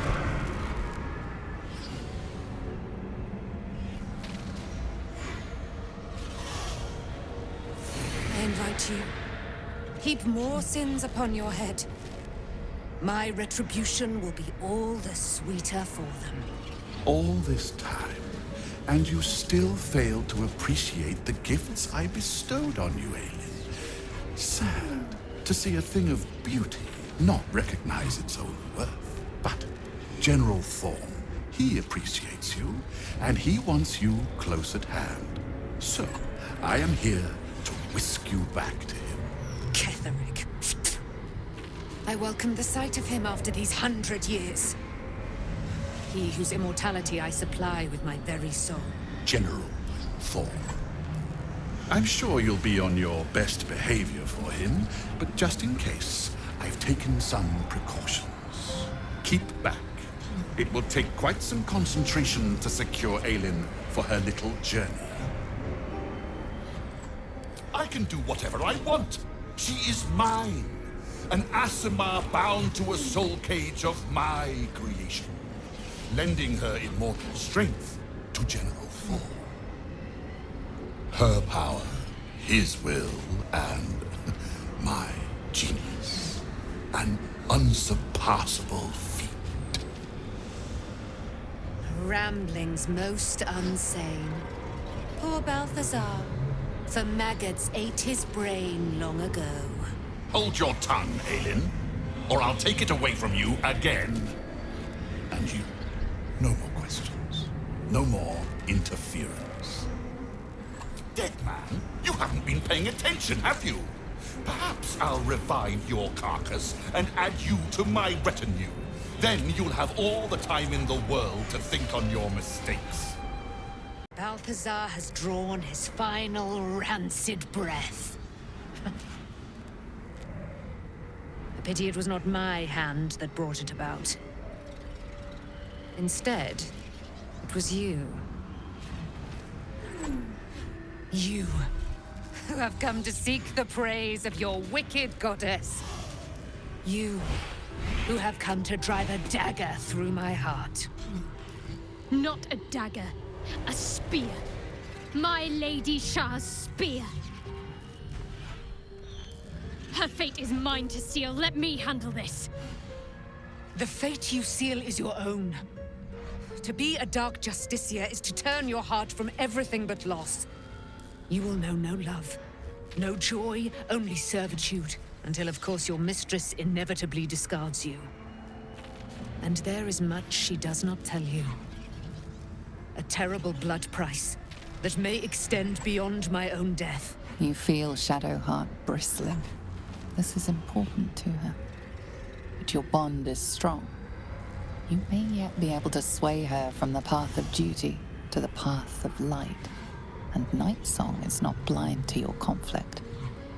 Behind that raging heart is the restless beat of one who knows too well that her fate hangs in the balance. Cannot allow! This is my mistress's will, my life's purpose!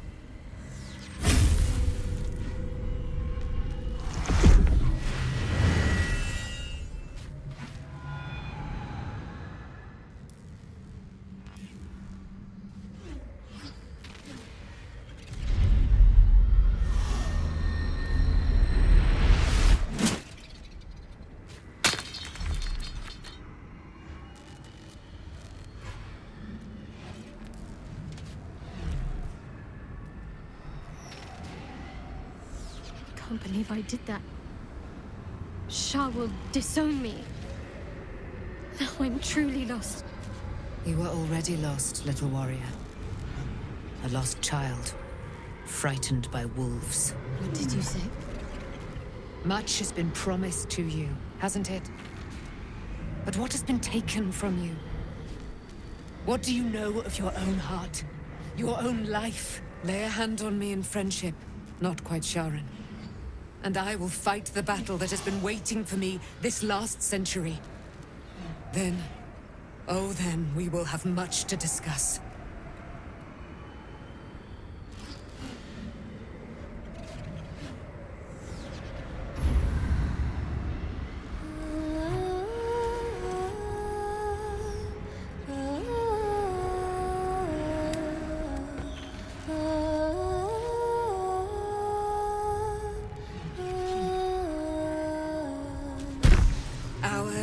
Silver, hear me. She who guides the Moon Maiden Seluna, mother of the so-called Night Song. The Night Song is no more!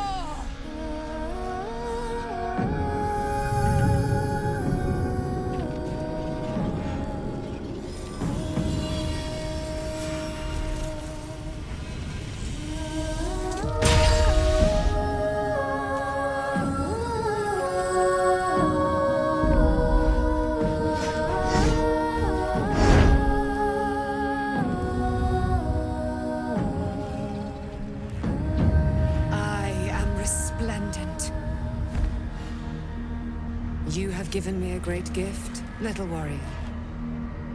Don't you find it oh so curious that you would spurn your Dark Lady?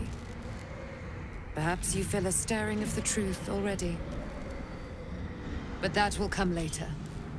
There is a battle yet to be fought. You have done what we feared was impossible. You have released me from a century of sorrow. Your power is great. So too must be your weapon. You must choose what you will wield. And the Moon Maiden will provide. Thus I have said. Thus will it be so. Are you ready? To kill Ketheric Thorn.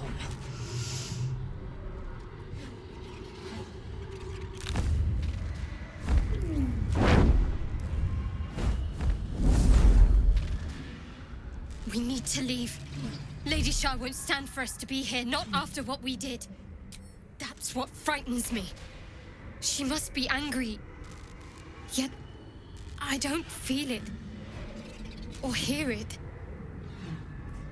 There's only silence. Let's get out of here, please.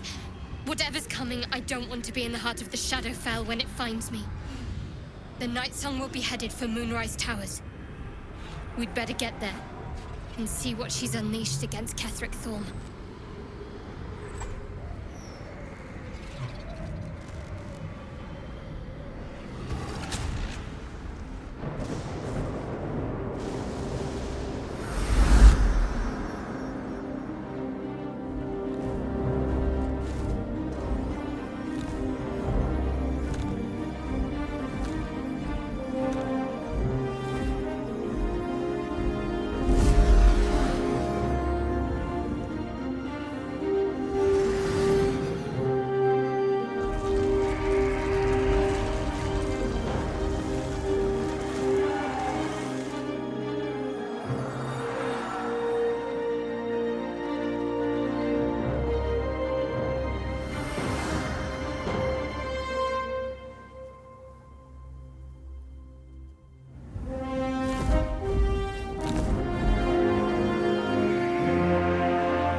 I was done for. I thought perhaps I might have been dead. This is all like some sort of terrible dream. But it's real, isn't it? I stood before the Night Song. I heard Lady Shar's words. And I failed her. Worse than failed her, I defied her. Just because of what that Aasimar said. I tried to leave, but Shar blocked me. Punished me for failing her. I thought I knew the limit of pain that the incurable wound could inflict, but I had no idea. It felt like I was suffering the agony of 1,000 people all at once. My blood was boiling, my hair was on fire. I thought I'd claw my own face off with the pain. But then she released me. Banished me, more like. She said I was an outcast. That all of her children would know me and revile me. Shadowheart looks distraught, abandoned by her goddess and all former allies. And as for her divine magic, admitting who empowers her now may break her spirit for good. You're lucky to have such confidence. Me. I think the full price of what I've done has yet to reveal itself. I'm a target to Lady Shar's followers now. Nightsong promised she'd tell me something about myself. I need to speak with her as soon as I can. What she said to me back in the Shadowfell about the wolves, that's no coincidence. She took flight to hunt down Ketheric Thorm. All I can do is help hasten his demise, and hope that answers soon follow. Do you really need to ask? I'm sorry. I have a lot on my mind. The Shadowfell, Nightsong. I can think of little else. I know. It's just hard to look past this. I feel like a huge part of me is missing. And worse still, I feel I cut it out myself. The sooner I speak to Nightsong, the sooner I'll know what the future holds for me. Assuming I have a future at all. There you are. What's happening out there? Who was that streaking across the sky? An immortal. But it couldn't possibly be. Never mind. It doesn't matter. What matters is you have him in a corner. Jaheira and every fighting body in this place have gone to Moonrise Towers to face Ketheric down. She's waiting for you there. End this. Now. We're all counting on you. Well, well, well. What's that I sense? A spear intended for my heart? Empowered by your goddess, I. Empowered to kill the child of a god. Do you know what I am, little assassin? For I know you. A lost child. Frightened by wolves in the dark. What did you say? Much has been promised to you, hasn't it? But what has been taken from you? What do you know of your own heart? Your own life? I sense more in you than you know. Whatever you think you know of me won't matter once I become who I'm meant to be.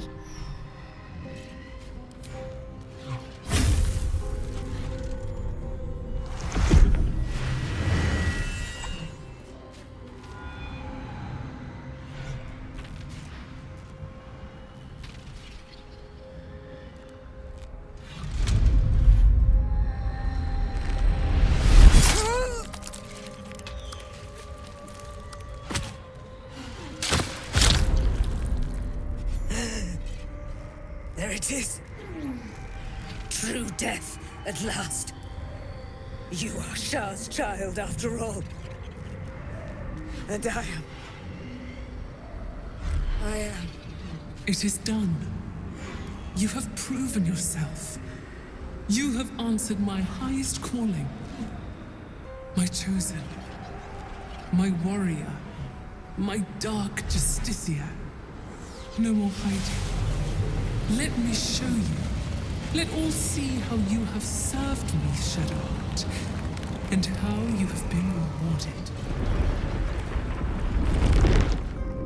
Your pain is now your power. Wield it true.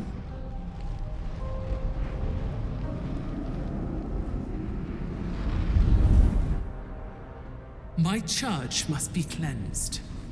You shall be my instrument in ridding it of the impure. Then you shall take up the mantle as its new leader. First, hunt down the traitor, Ketheric Thorm. He shunned my embrace. He let my armies be slaughtered. He used my domain to safeguard his wretched life. But now, without the Night Song, he is vulnerable. End him. In my name, Shadowheart. Let him see you in your splendor before you shut his eyes forever. Once he is vanquished, Baldur's Gate awaits. Your holy work will continue there, where you first learned of my embrace. Take up my spear again and go forth. Let the cleansing begin. Finally! Through me, her will is enacted. Her shadows strengthen and the darkness takes all. I am her chosen!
Done it.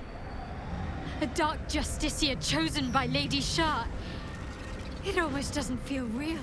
The long overdue death of Ketheric Thorm. Lady Shar's church in Baldur's Gate has yet to be cleansed. A rot has set in amongst the leadership, one that I must cut out. Even once all that is done, more will be asked of me, no doubt. The holy work will not be done until the Night Singer's eternal darkness is restored. There is one other matter. As the chosen of Lady Shar, it is time to carry myself like one. I still carry certain vestiges of a novice. That will no longer do. If I am to lead in Lady Shar's name, I must look the part. Leave it to me. You'll see exactly what I mean soon enough.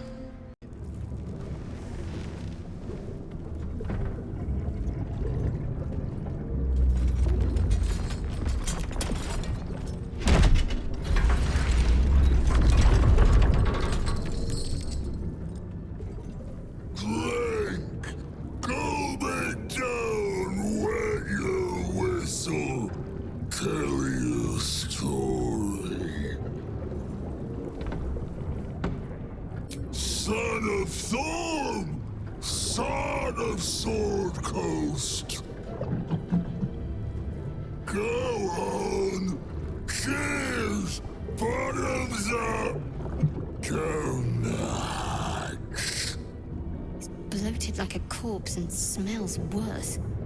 Did the curse do this? Leaning in, you can see how the creature's skin barely holds it together. The bulge of its belly is on the cusp of bursting wide open. Near to bursting. The next few sips could be his last. Go on, swing. Make it drank. Be drunk. You and I both.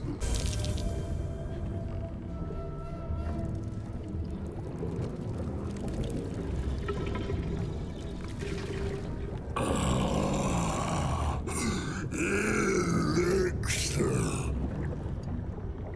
But such a small sip you take. Fear not. You will soon quaff as I do.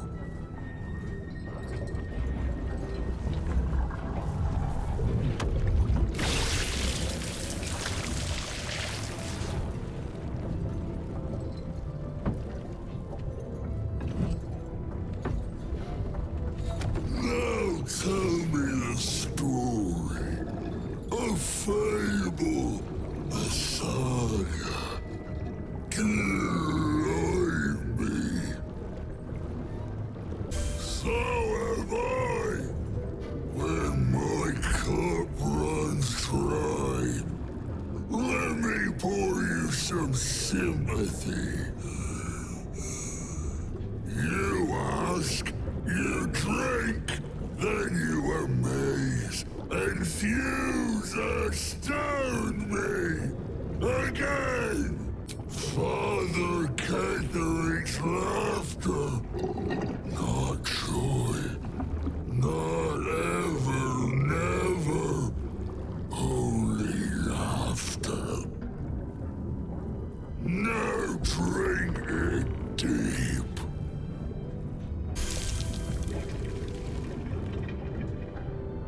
More stories.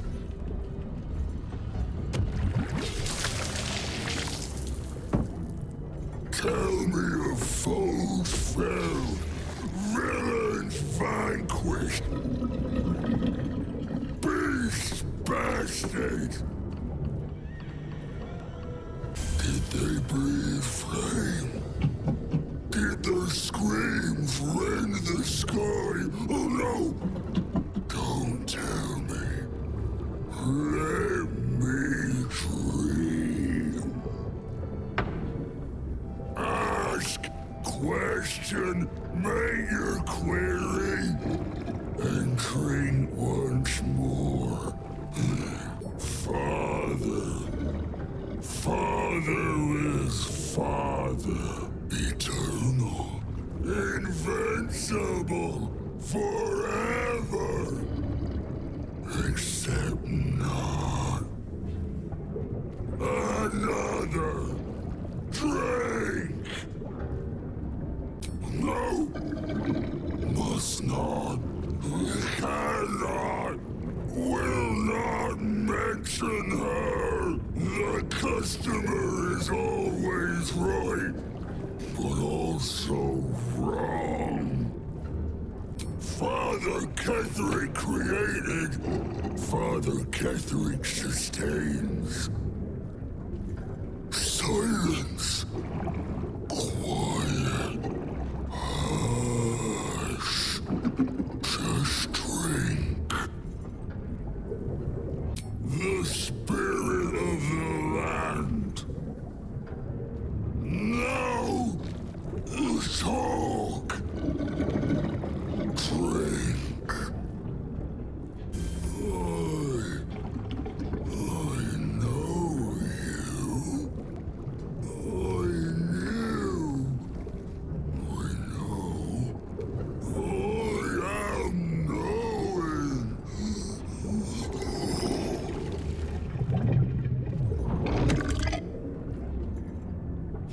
You want Father's personal, mysterious secret.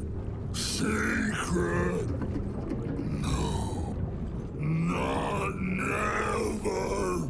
Father said, ordered, commanded. Don't say it. Don't say it. Cage.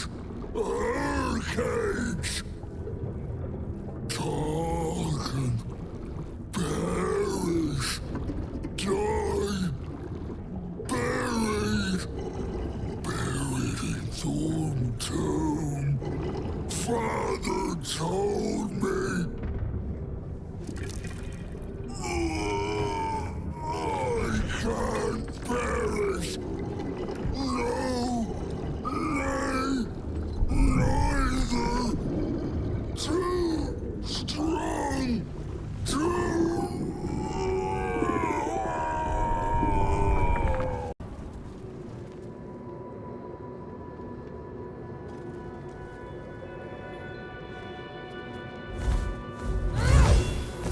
You. What have you done? What have you done to me? There is no redemption, can't you see? It is too late. If Melodia could see all I've done, she'd know. She'd know her husband died long ago with Isabel.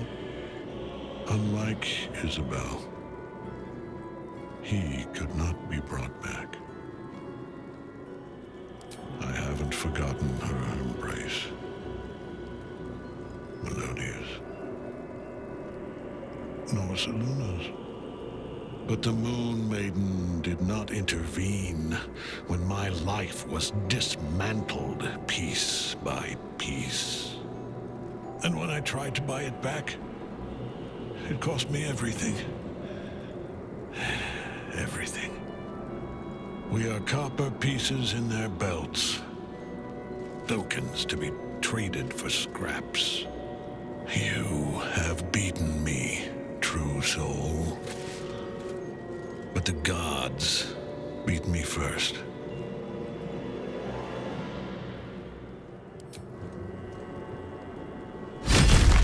Ketheric Thorn! Aelin.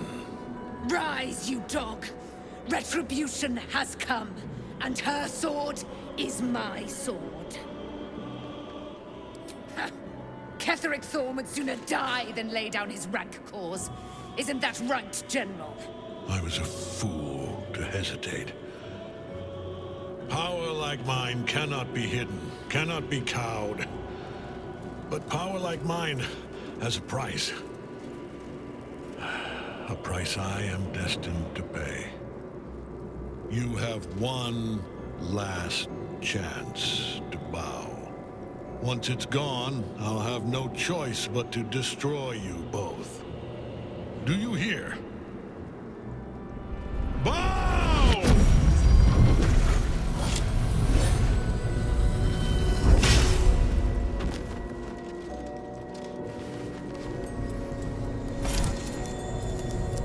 The prison.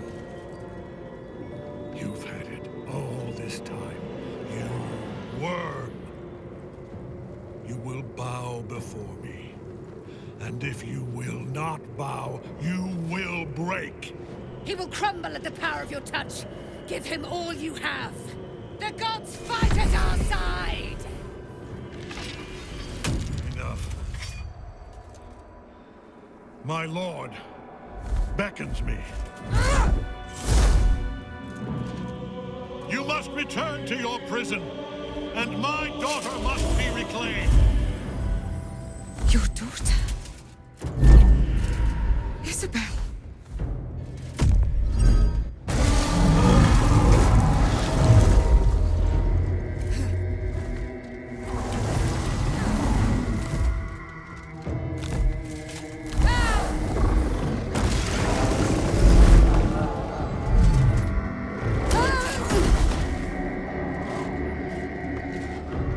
You will fall as sure as she. This has only begun.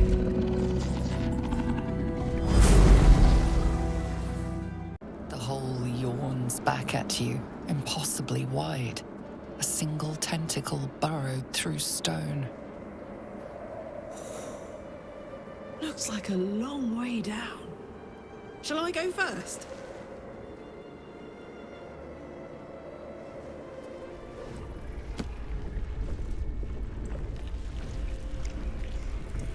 This is an Illithid colony. This must be where they harvest the tadpoles. We're close to the source of the infections. No will sparks behind his eyes. His mind has been hollowed out to better echo the commands of the collective. A gate thrall. The only way to save it is to kill it. You could kill it, end its miserable life of enslavement. Surely that would be the humane thing to do. Or you could take advantage of its vulnerability and plunder what's left of its hollow mind for anything that could serve you. Pliant as well-worn boots, his mind turns to his work. Chop, cut, sort, shiver of impact, crack of bone. He removes the brains, digs free the squirming tadpoles. The unworthy ones given over to the Illithids to become.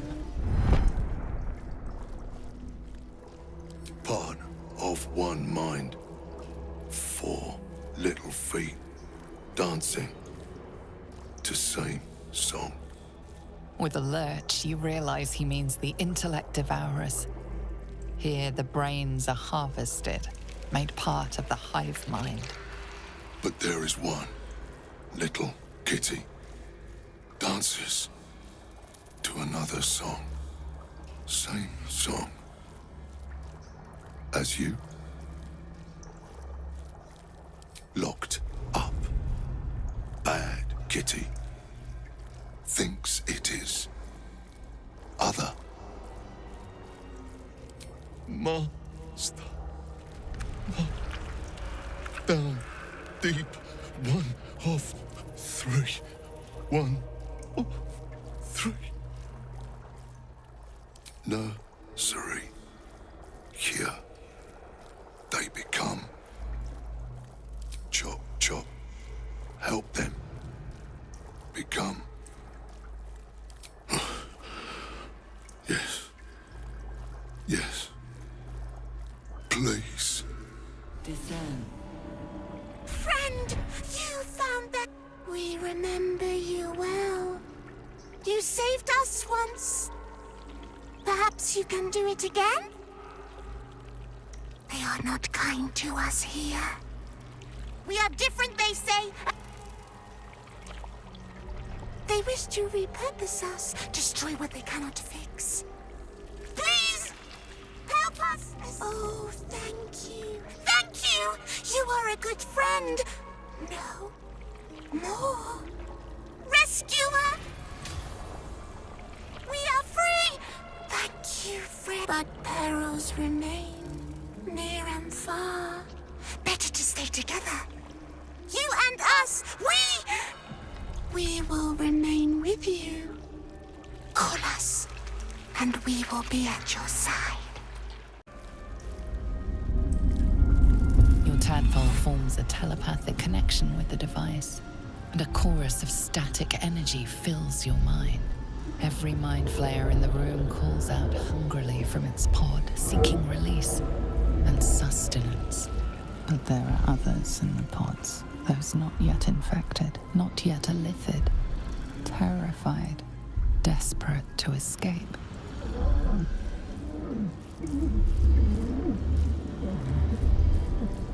The device is open to your tadpole's command, to your authority. Geich machinery. Cold as the sea of night, alien as time to the astral plane. Avert your eyes, close your mind. I didn't think I was going to make it. Thank you. I owe you an explanation. Much more than that. But first, please, the others, the ambush. Tell me they survived. You've heard some of it, I'm sure. That I froze, or broke, or some other lie that is kinder than the truth. We were ambushed by cultists, yes. And then I heard her, their false god, whispering promises in my mind. I would be a paladin again, with a god's purpose, a god's power. Everything I needed to protect my people.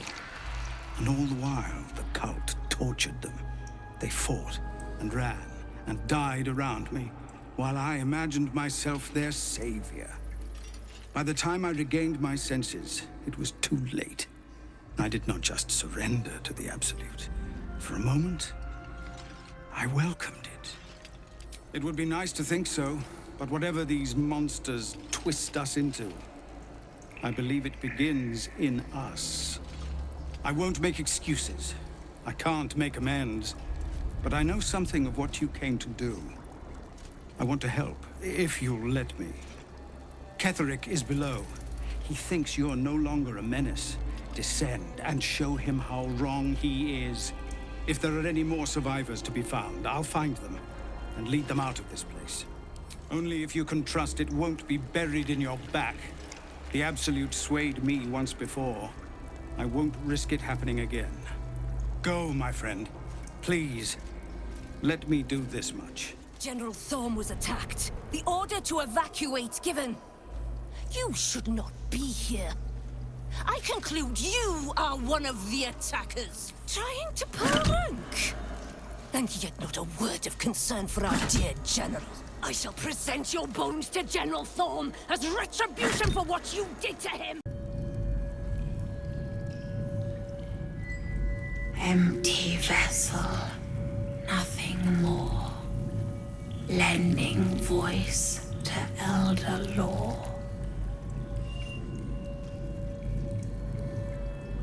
Shh, this place listens. It knows. If we're going to escape, we have to be smart. This place is alive. A big thinking thing, and it needs our flesh to grow. I've seen them put corpses in the walls, and they just melt away. So we've got to trick it, see? Make it think we're part of it. That's why the door's only open for... Wait. How did you get in here? Away, slave! They might have taken your mind, but they won't have mine!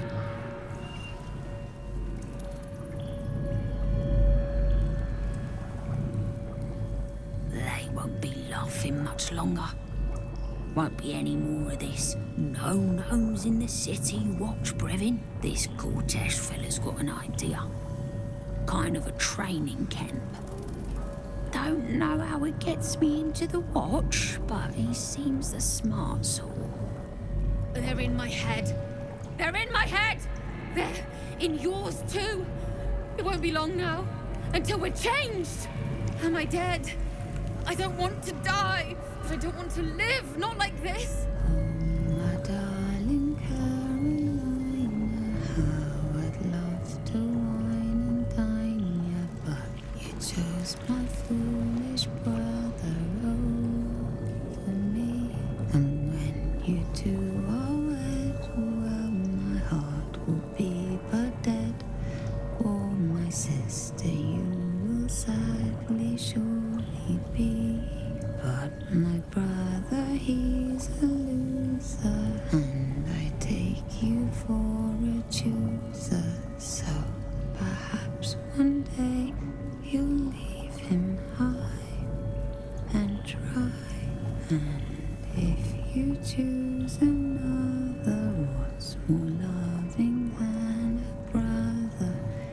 Yes, a stand-up, homely, gentle sort of guy. Every day he comes.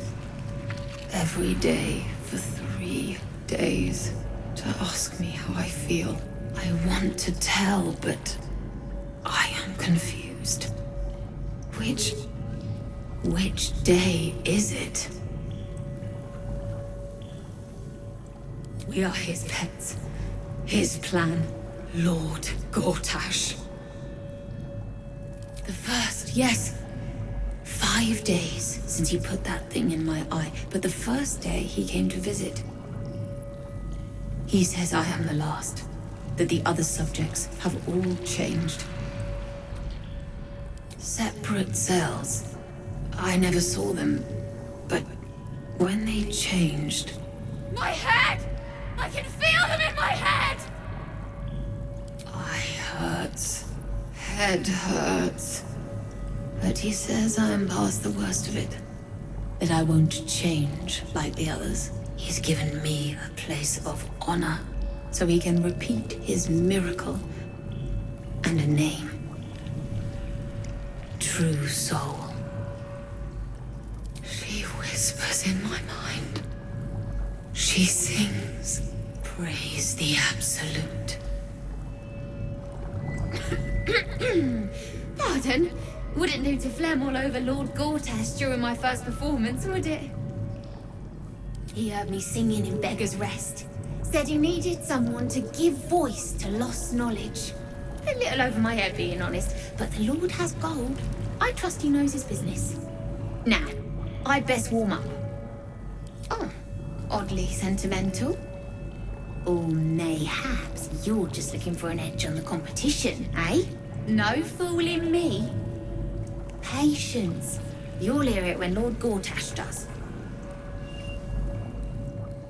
As the console bursts into life, a mind touches your own.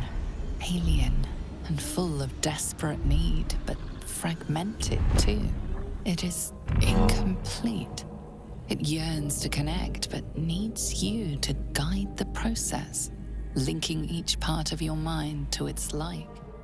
Our destiny, design, downfall. Your tadpole echoes, not with presence, but memory, tinged with loss. The grand design, order, perfection, unity, every plane as one, every being in their place. That loss blooms into a sudden fury, burying claws in your mind. Taken, corrupted, gone. And just as suddenly, pain and memory are gone, leaving only stone once more. The grand design. It is every Githyanki's duty to ensure the Geich Empire is never reborn. Fine bones, sharp jaw. Some variety of elf? Pretty enough for a flesh prison, if not the noble Githzerai features I was born with. The monk-like Githzerai, sibling race to the warrior Githyanki.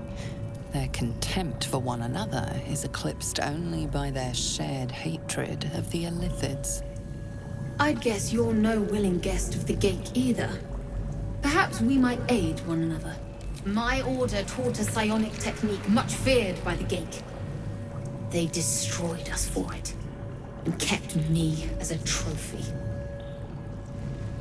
I never broke, but I've spent all these centuries awake, aware.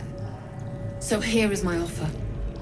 Use your tadpole, erase me, and I will pass my technique on to you. My people dwell in limbo, a realm of pure chaotic thought. With my mind gone, perhaps my soul will return there. Or perhaps not. Death, freedom, they are one and the same.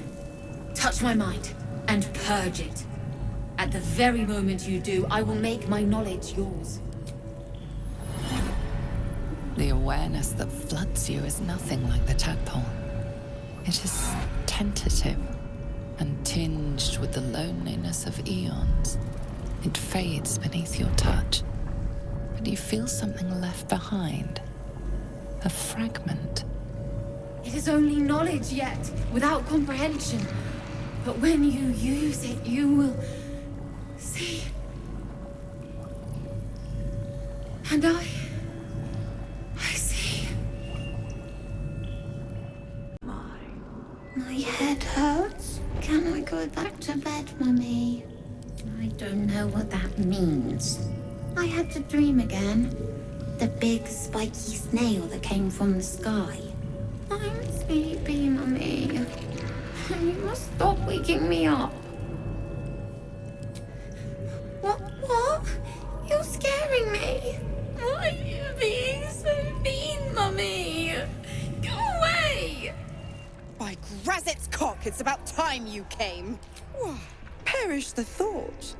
Every word was nothing less than true. Now, enough sniffing around and get me out of this thing. Do it, and I'll let Will off his leash.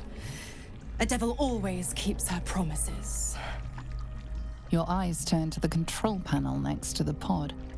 It has two devices marked with Illithid symbols. The controls are open to your tadpole's command, to your authority. The symbol's meaning comes into focus. Annihilate. The button symbol means nothing to you.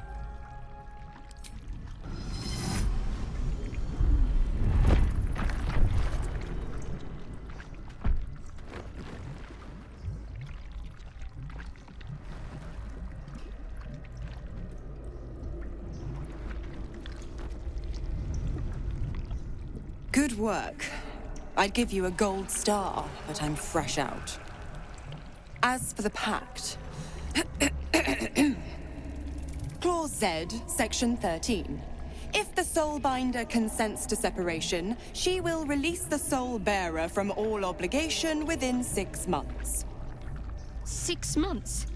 We could be long dead before that long's elapsed. Ignorant thing.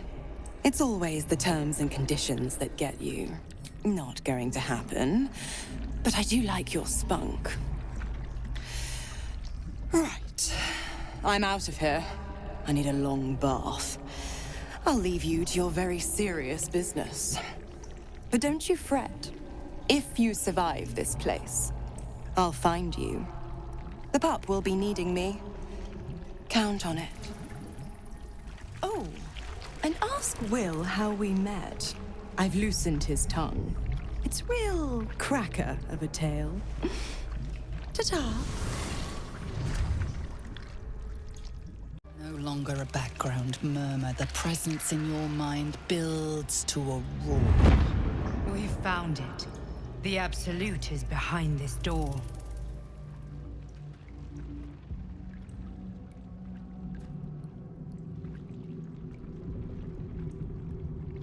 You said it was under control. It isn't you I answer to, Gortash. Motherfucker. Gortash. Oh, the general voice. Is this where we salute? Salute, yes. With cleavers through his blood-starved flesh. How it crawls with failure. Like flies on lick-wet carrion. You forget yourself, Orin. I've played my part. You've built an army for our masters, true enough. But what of the astral prison? A rogue true soul flaunting it under your nose all this time, and you ran from him. Sure that they would follow and deliver it into my hands here. If you would cease these distractions. The distractions have been yours, Ketherick. Perhaps we never should have dug your daughter up. So you haven't lost your edge, but you're still not as sharp as Orin, I wager. The Slayer against the Undying One. That'd be fun to see. His crypt breath sings to my sinews. Again, again, again, again, again. But he must lead the murder march to Baldur's grave. If the weapon is truly in your grasp, Ketherick, might I suggest closing your fist? Orin and I can wait for you no longer. The plan proceeds. We're going to the city, and we expect you to follow. Army and the weapon in tow. The Edict of Bane! The Lash of Thor!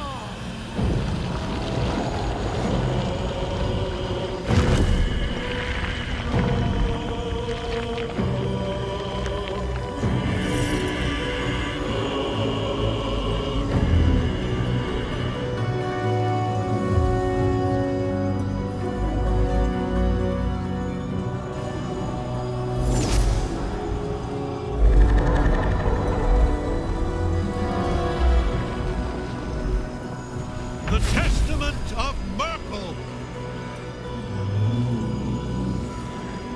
An elder brain. One of the cruelest and most powerful creatures in existence. Enslaved by mere mortals. There we are. It wouldn't do to fight in front of our guests. Behold, Duke Ravengard, the Absolute. Heaven preserve us. You wag your word flap in vain, olderling. Once the worm holds the whip, your shredded flesh will serve us.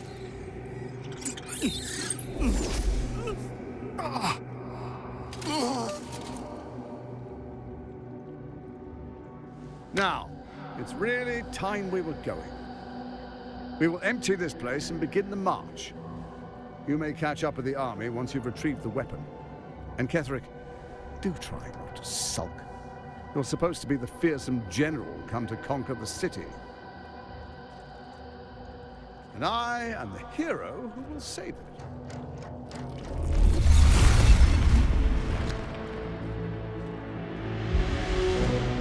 It is time, faithful ones. March on Baldur's Gate. We go to prepare the way.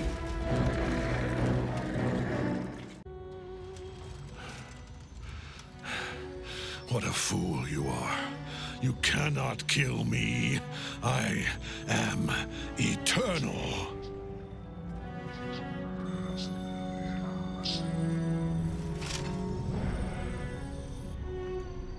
Merkel, Lord of Bones, I am here. I am ready. I am yours.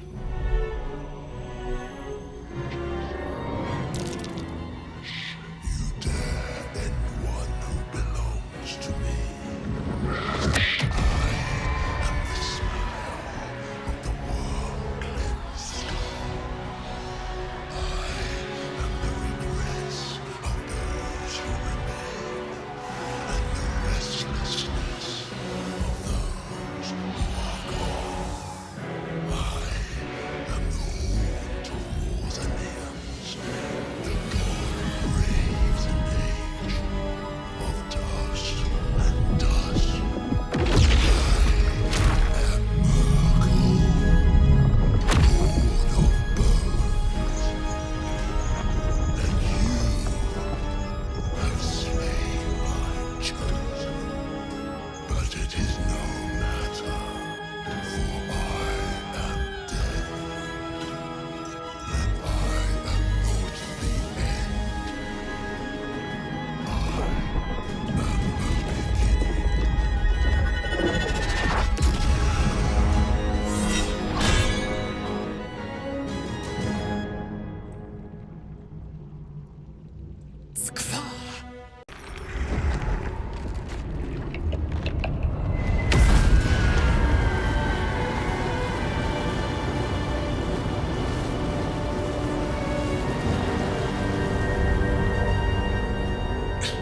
Impossible. Death cannot take me. I am its master. My lord, hear me.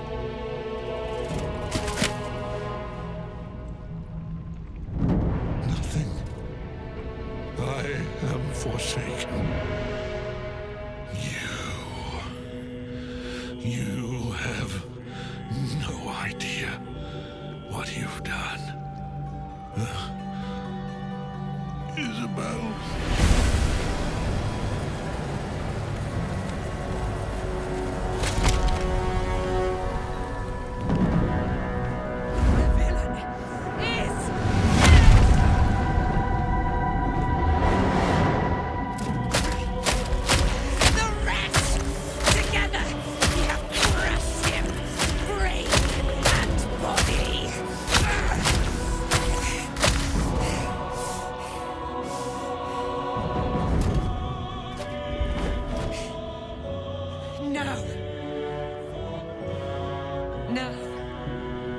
Pick our way toward our fates. Unleashed! You have my sword. My fealty. Do what you must. Then we fly this foul place.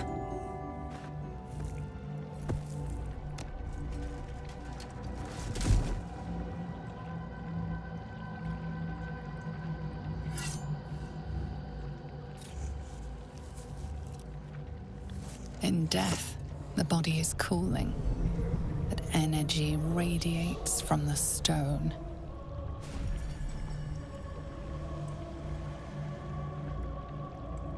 Remarkable.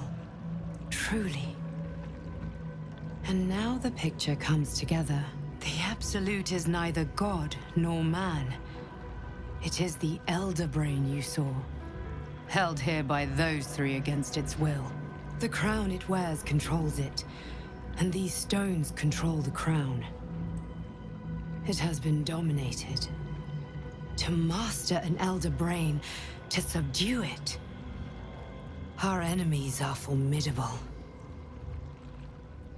I believe you fought and defeated an avatar of Merkel, the god of necromancy. A remarkable feat. Ketheric was Merkel's chosen. I know Lord Enver Gortash, an arms dealer and a slaver. He is a worshipper of Bane, the god of tyranny.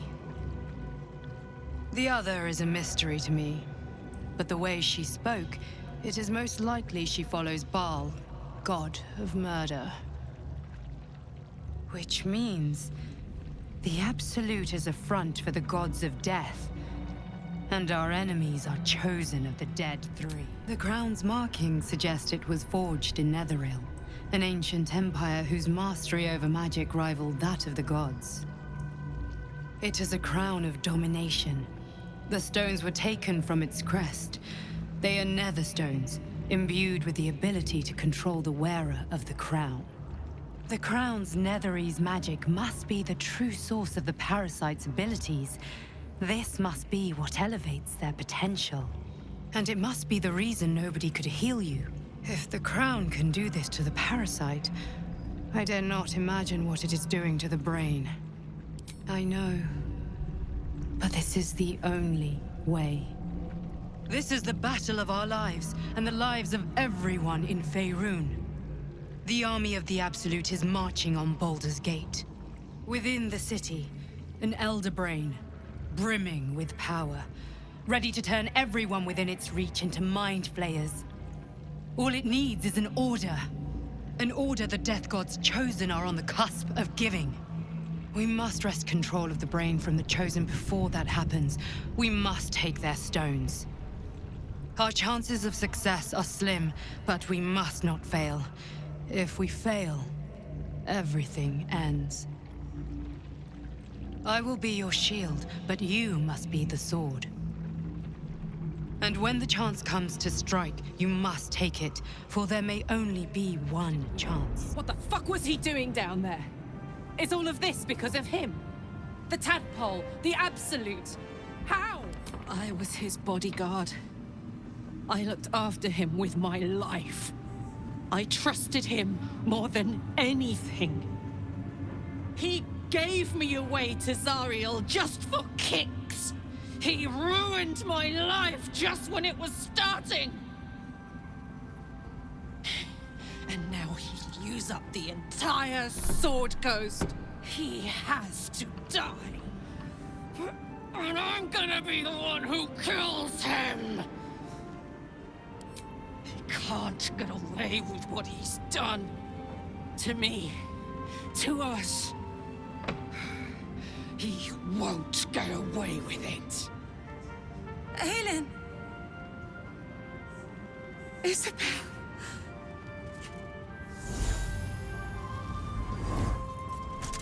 My love. You were dead. I saw your body. I'm here. And so are you. And my father, he can't hurt us any longer. I dreamt every night that you'd come back to me.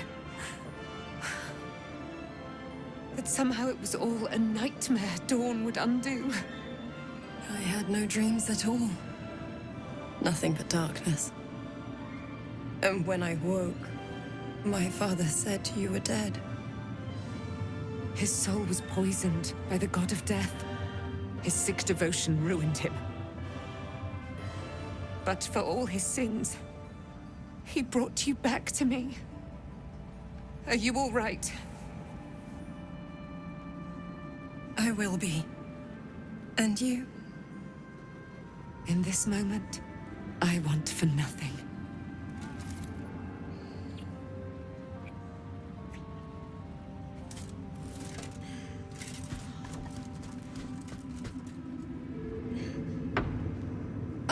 There you are. This is Aelin. Aelin, this is... Oh, but we have met. This is the soldier that freed me most valiantly from the Shadowfell. They watched my boot crush the very brain of villainy, and fought well against your changed father. May he rest in peace at last, now that he's dead. I have more to thank you for than I knew. And we have much to discuss. Perhaps we could join you in your camp later? We look forward to it. You there, Sharon. By the fires of your camp's hearth, we will discuss all we must. I'll be ready. Whatever you have to say had better be worth your life. Now, you will leave us. We must take succor in one another's bodies and words. Aelin! We'll see you later. Begone! I must admire Isabel's fulsome beauty away from prying eyes. Sorry. The shadows yet fester. The dead three united under cover of darkness. The balance shifts. There are depths to this alliance yet unplumbed. Consider, mortal. Do illithids possess souls? Correct. Yet, the three amass an illithid army void of apostolic souls that could imbue them with power. A flock without souls, yet to what end, mortal? This is the question thou must come to answer. Until such time, be availed of my services. Yes, Bane, Lord of Darkness, Baal, Lord of Murder, Merkel, Lord of Bones. Once judged, ascended, then vanquished as one and as three. The alliance is reforged, mortal. The plains thus quake, and the gods shudder. I swear, I can already feel a change in the air. Like the curse itself knows its time is short. I can't say for certain, but we'll see it come to pass long before this place recedes behind us. Don't worry. All is at hand. We can depart whenever you're ready. So, you did it. Cleared the tower, killed the villain. Everything you said you'd do. My friend. Yes. He'll always be my friend, won't he? And I believe I'll think of him every day. I'll say my goodbyes now. You were, that is, it was... A fellow knows when it's time to go his own way. We've had an interesting run of it, but it's time I wended my way back home. I'd tell you to write, but I never checked the post. Farewell. And good luck. Gods be damned. With that parasite in his brain, Father could wreak untold havoc in the Absolute's name. Should Baldur's Gate fall to the Absolute, every one of the coast cities will be ripe for the plucking. We're not just fighting for our cure, we're fighting for my father. We're fighting for the Gate. We're fighting for all of Faerun. Orin, I'd never heard tell of, but Gortash I know. Or know of, more precisely. A self-styled strategic advisor to Baldur's Gate's peers. A bit player with dreams of a leading role, the way Father told it. He had no use for Gortash, and even less for his advice. I don't remember much beyond that. But where these Chosen are concerned, I have a suspicion we're about to know more than we'd like. Yes, but first, a question. If your home were under siege, what would you sacrifice to save it? As would I. And more. I was 17. Father, older Ravengard, had just been named a Grand Duke and was called away to Elturel to help settle a dispute. That's when the Cult of the Dragon made its move. The Cult of the Dragon, a fractured religion. Some believers hold that undead dragons will inherit the world. Others worship the dragon goddess Tiamat and intend to summon her to Faerun. To conjure the Dragon Queen and lay waste to Baldur's Gate. A 10-day after Father left, I heard a whisper as I slept. Duskhawk Hill. The Queen of Chaos awakens. Go alone. I grabbed a rapier and set out. There wasn't a cloud in the sky, yet not a single star was shining. There they were, gathered at the foot of the hill. Your head tingles. Will wants to show you what happened. In the looming shadow of the mount, 5 groups of 5 figures each encircle a lofty totem. Atop each totem, a dragon's head is carved, and a massive orb held in its mouth. The cultists chant, first softly, then crying to the starless sky. There is a crack of thunder, a gust of wind, and a dragon's white head appears in the storm. As the maelstrom howls, Mizura's lips press to your ear. She will destroy Baldur's Gate. Grant me your soul, and I will give you the power to save it, she whispers.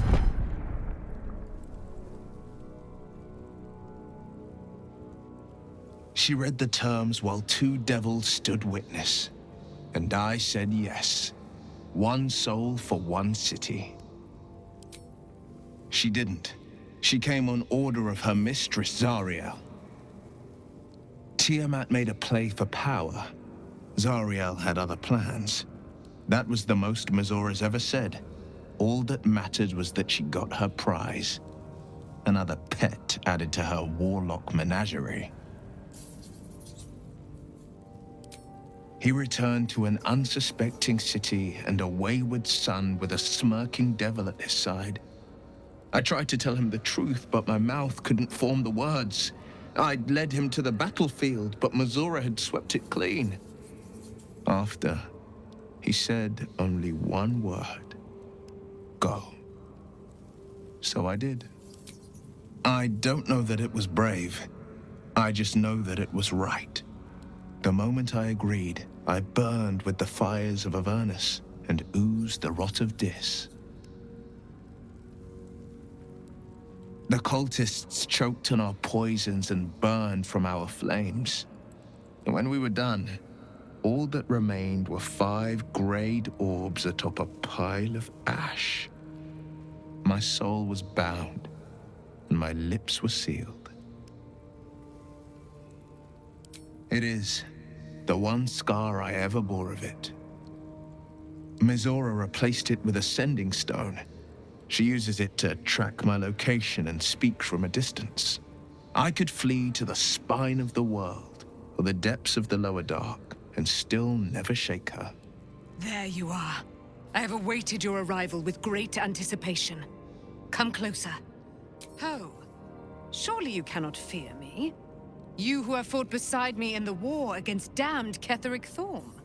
Feel my voice rattle your bones as I proclaim our victory. Moon Maiden Selûne, hear me. Ketheric Thorm, traitor, apostle of Myrkul, is dead at last. My mate, Most High, darling Isabel, is safe and well. Safe and well, and return to my embrace. Blessings upon the slayer of the Wicked One. We are a powerful party indeed. Faerun itself trembles at our touch. My darling Isabel says we will stay allied at your side. I am pleased to hear it. Do I not radiate with my mother's brightness, her glory? There can be no doubt. I am of her silvered flesh, her celestial womb. Why, she already has. She has brought her sword to your side, Dame Aelin. So mighty are her wonders, her great wisdom. Together, we will set this fair land free of tyranny and murder. I can't believe it. I can't believe Aelin is here. And my father. I heard what happened. What he'd become. By killing him. You set him free. You set Aelin free. And me. Not on purpose. Or not with the intent to deceive. I've been trying to make sense of it all. Ketheric Thorm was my father. He raised me to serve Selûne as my mother, rest her soul, had wished. He was everything to me, all my life. When an emissary of Selûne came to our little town, we were elated. Dame Aelin, daughter of the Moon Maiden herself. Tell me, do you believe in love at first sight? This was different. It was like I could see my fate in her eyes. Lucky for me, she felt the same way. But my father was skeptical. Aelin is immortal, after all. I understand it's strange. There's an imbalance between us, certainly. But I suppose loving Aelin felt the same as loving myself. It was natural. Then... And this is where I still need answers. I died. I'm not sure how, why, but all was black. Next I knew, I was being jolted awake. I smelled musty air, I saw shadows. And then my father's face. So changed. So hideously warped. And a monster he'd become. A Mercolite. I didn't know that then. But I could see the change in him. He told me we'd be together now. Said that Aelin was dead. I couldn't speak. Could only run. I found last light within the shadows. Made a shelter there. Prayed my father wouldn't find me. By the time Jaheira came, I'd pieced together just enough to know I'd been dead 100 years. That my father was the source of the horrors plaguing this land. My home. I couldn't tell her who I was. I had to protect them. And myself. No matter what. It's all out in the open now. And with my father dead, I have nothing to fear. Except for Aelin. She needs healing. Rest. I'm grateful for your help. Your friendship. I hope we won't intrude on your hospitality too long. But I'm grateful for a safe place to... well... just to be. Are they ready, Majesty?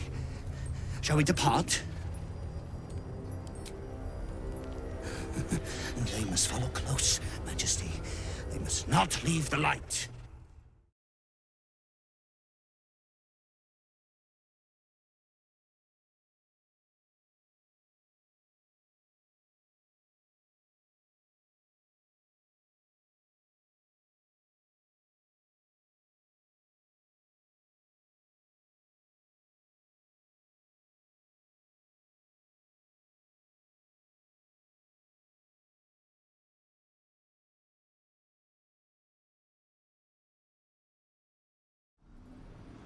Recognizing our like. Disciple Zarel's in the Great Hall. She'll be wanting to see you. Rest of you, head on in. The others will go in, but I will go up. My queen summons me to her chapel, to be in her presence. I hear you, sweet Majesty. I am coming. My queen.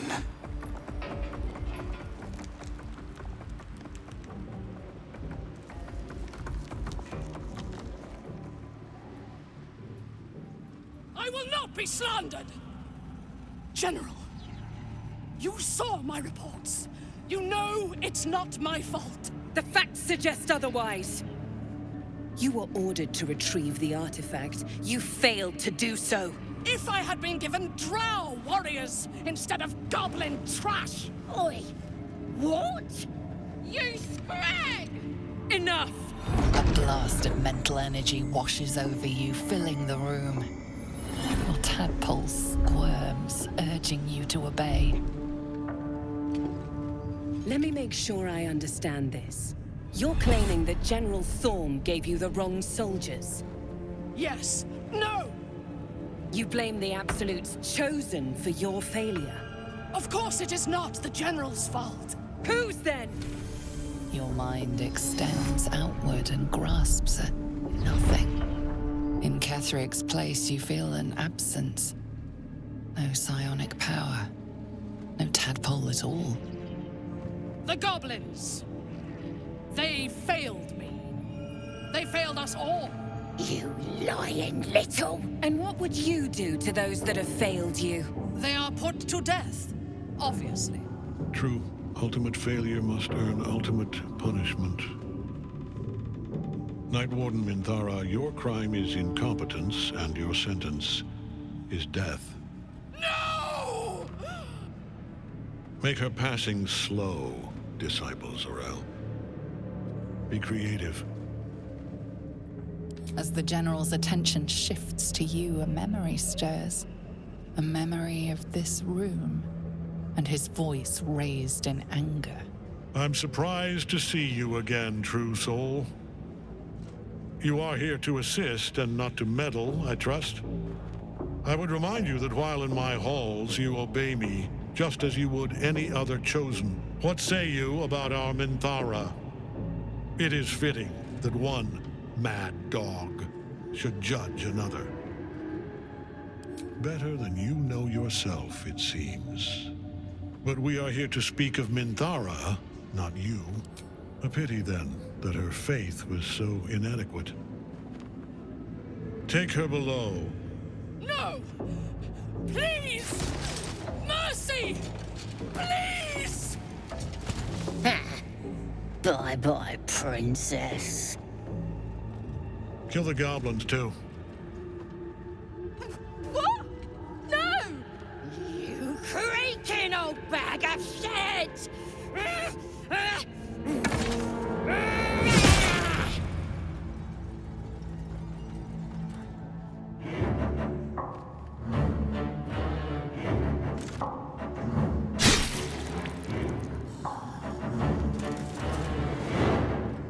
I'm so sorry, my lord. She's an unbeliever outside my control.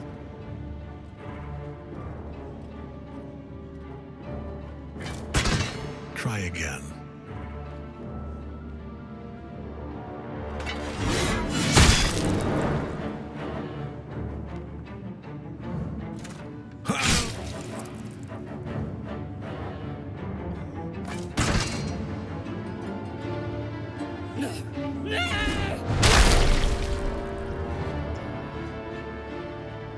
Dispose of the rest as you see fit. Or better yet, let us take advantage of our surprising guest and their particular creative genius. I'm sure the results will send a clear message to the troops on the importance of discipline. Of course, my lord. Thank you.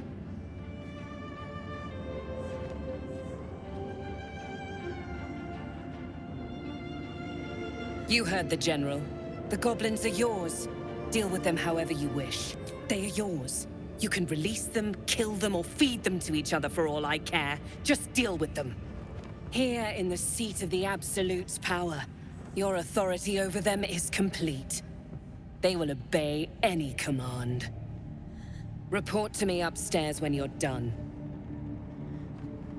Yeah, you ain't gonna do anything drastic, are ya? We've been nothing but loyal! No! Please.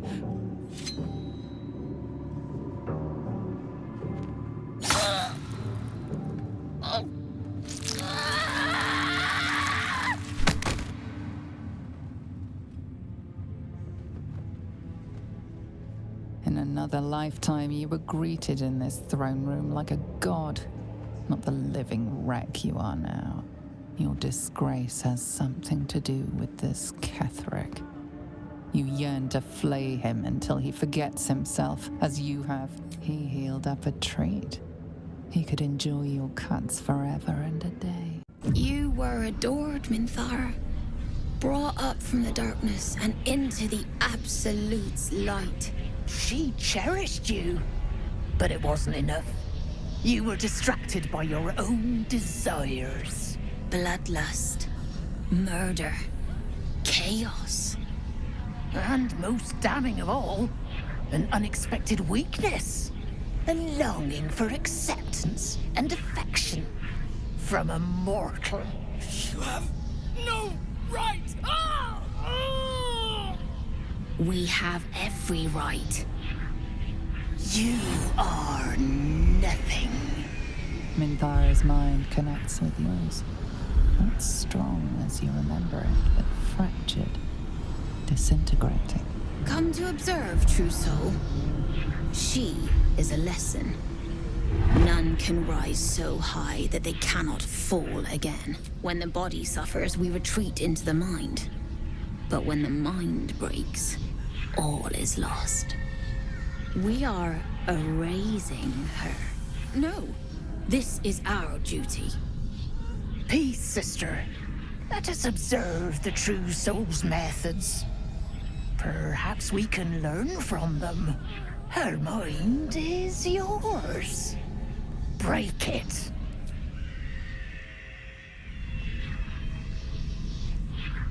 Immediately, your mind is swept into a greater vortex.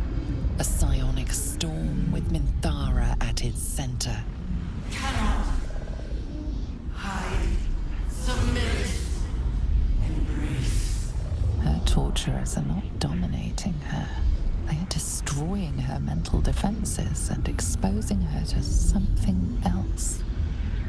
The Absolute. Navigating the storm, you reach the nexus of her mind. It is a wound, bleeding raw emotion and shattered memories. But she senses your arrival.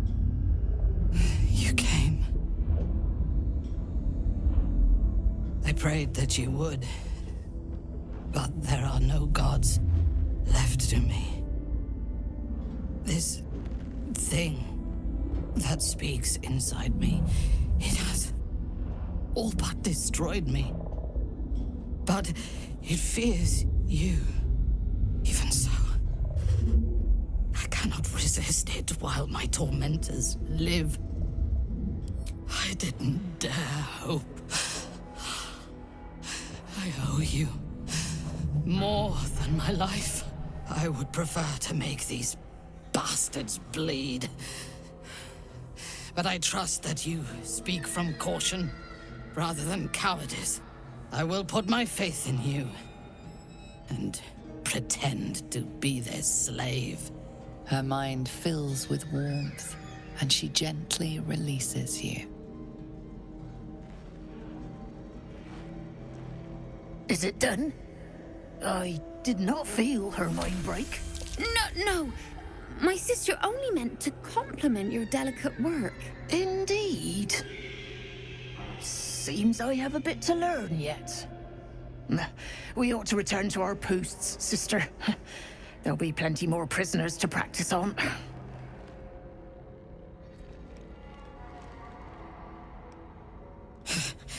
An ill thing to let an enemy show their back and live. Prudent. Let us go, then. I will be your mute and faithful slave. For now. Minthara is supposed to be in a cell. You have some explaining to do. The guard is happy to let you pass. Minthara is rather less happy about your choice of words. Araj Oblodra, trader in blood and the sanguineous arts. It is a pleasure to stand before a true soul, and your pale companion. I'd like to offer my services, if you're willing. Please. You think someone in my line of work wouldn't recognize a vampire spawn when they see one? I trade in blood, and the potions that can be wrung from it. I'm more than happy to make you one, if you'd honor me with your blood. With one drop, I can brew a rather potent potion for you. The rest, I keep for myself. No idea, but it will be unique to you. Your blood essence and the Absolute's blessing intertwined. We can learn exactly what that means together, Research, naturally. A little experimentation, perhaps. I have an innate curiosity for all things sanguine. Just a little prick and it's all over. Close your eyes. There we are. All of your very best traits in a bottle. Use it well. Although perhaps there's one more thing we could discuss. Your friend. He's a vampire, no? Or one of their spawn, at least. Oh, don't worry. We're all friends under the Absolute. I won't bite. Oh, I'd prefer if you did. I assume he belongs to you? As it should be. Do you have a name, Spawn? Astarion, but hold on. Good. Now, Astarion. I've dreamt of being bitten by a vampire since I was a young girl. I'm sorry, you want to be bitten? To feel your life's blood slipping away.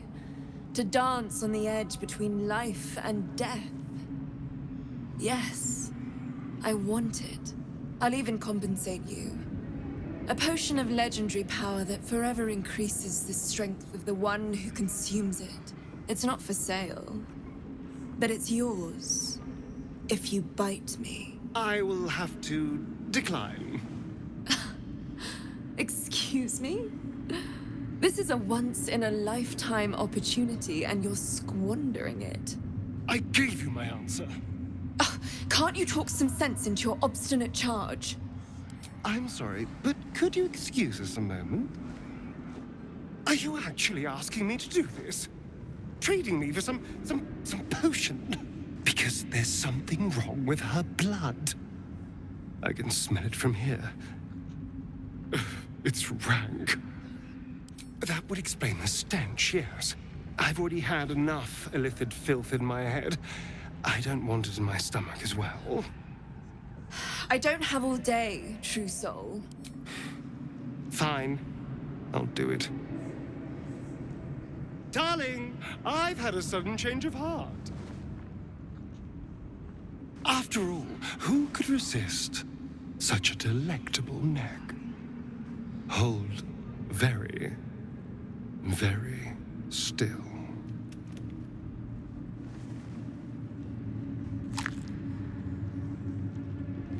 Incredible. Incredible.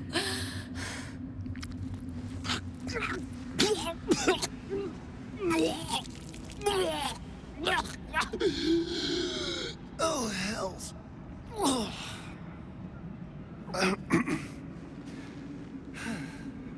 Not your taste. You're fetid, full of corruption. I feel exquisite, though.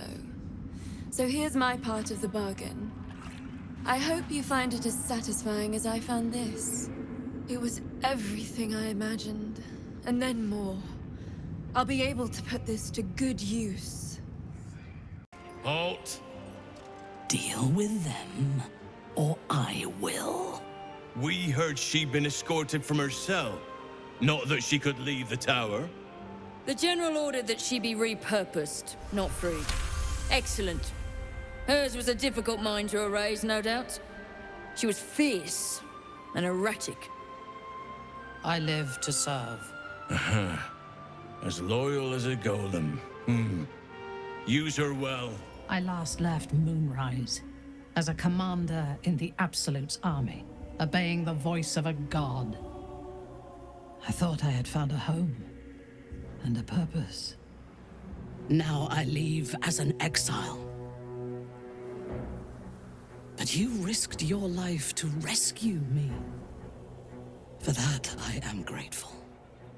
The artifact connects with her, pulling your minds together and showing her all that you have seen. The prism, your dream visitor, the protection that keeps you from obeying the Absolute and becoming illithid. She knows it all in a moment. Her mind reels, but is no longer clouded. She accepts the truth. She has no choice. There is much we must discuss. Do you have a safe place to camp nearby? Goodbye for now. I will see you soon.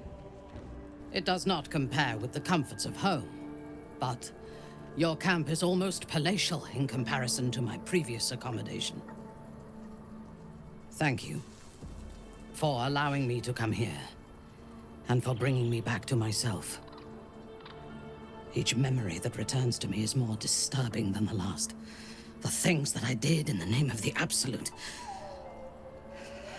the things that were done to me. They broke my mind. Precisely. While our tadpoles live, and the cult have the means to control them, we will never be safe. We must eradicate them. Starting with General Thorm. I mean Ketheric. My deference to him is a habit that will die hard, I fear. Not only this battle, but all that come after. Swear that you will keep me close. Until the Absolute is dead, at least. Thank you. I knew you were different to other true souls when we lay together. Now I know it was the prism that silenced the Absolute in those moments, not you. But it was not the prism that held me and touched my mind and body. That was you. For now, we will travel together and fight together. In time, perhaps we will lie together again. Kind words do not always come easily to me. Her entire being joins with you for a moment, and you see all that she is. Dangerous, cunning, wounded, brutal, paranoid, and utterly loyal to those she trusts. And you have earned that trust, along with a small measure of her affection. It is a rare thing, well hidden in the cold fortress of her mind. And it is precious. Together, we can have our vengeance on those who infected us. Rest well, and keep your wits about you. Tomorrow, we go to war with the cult of the Absolute. I would gladly join you in the fight. Leave one of your other allies here, and I shall.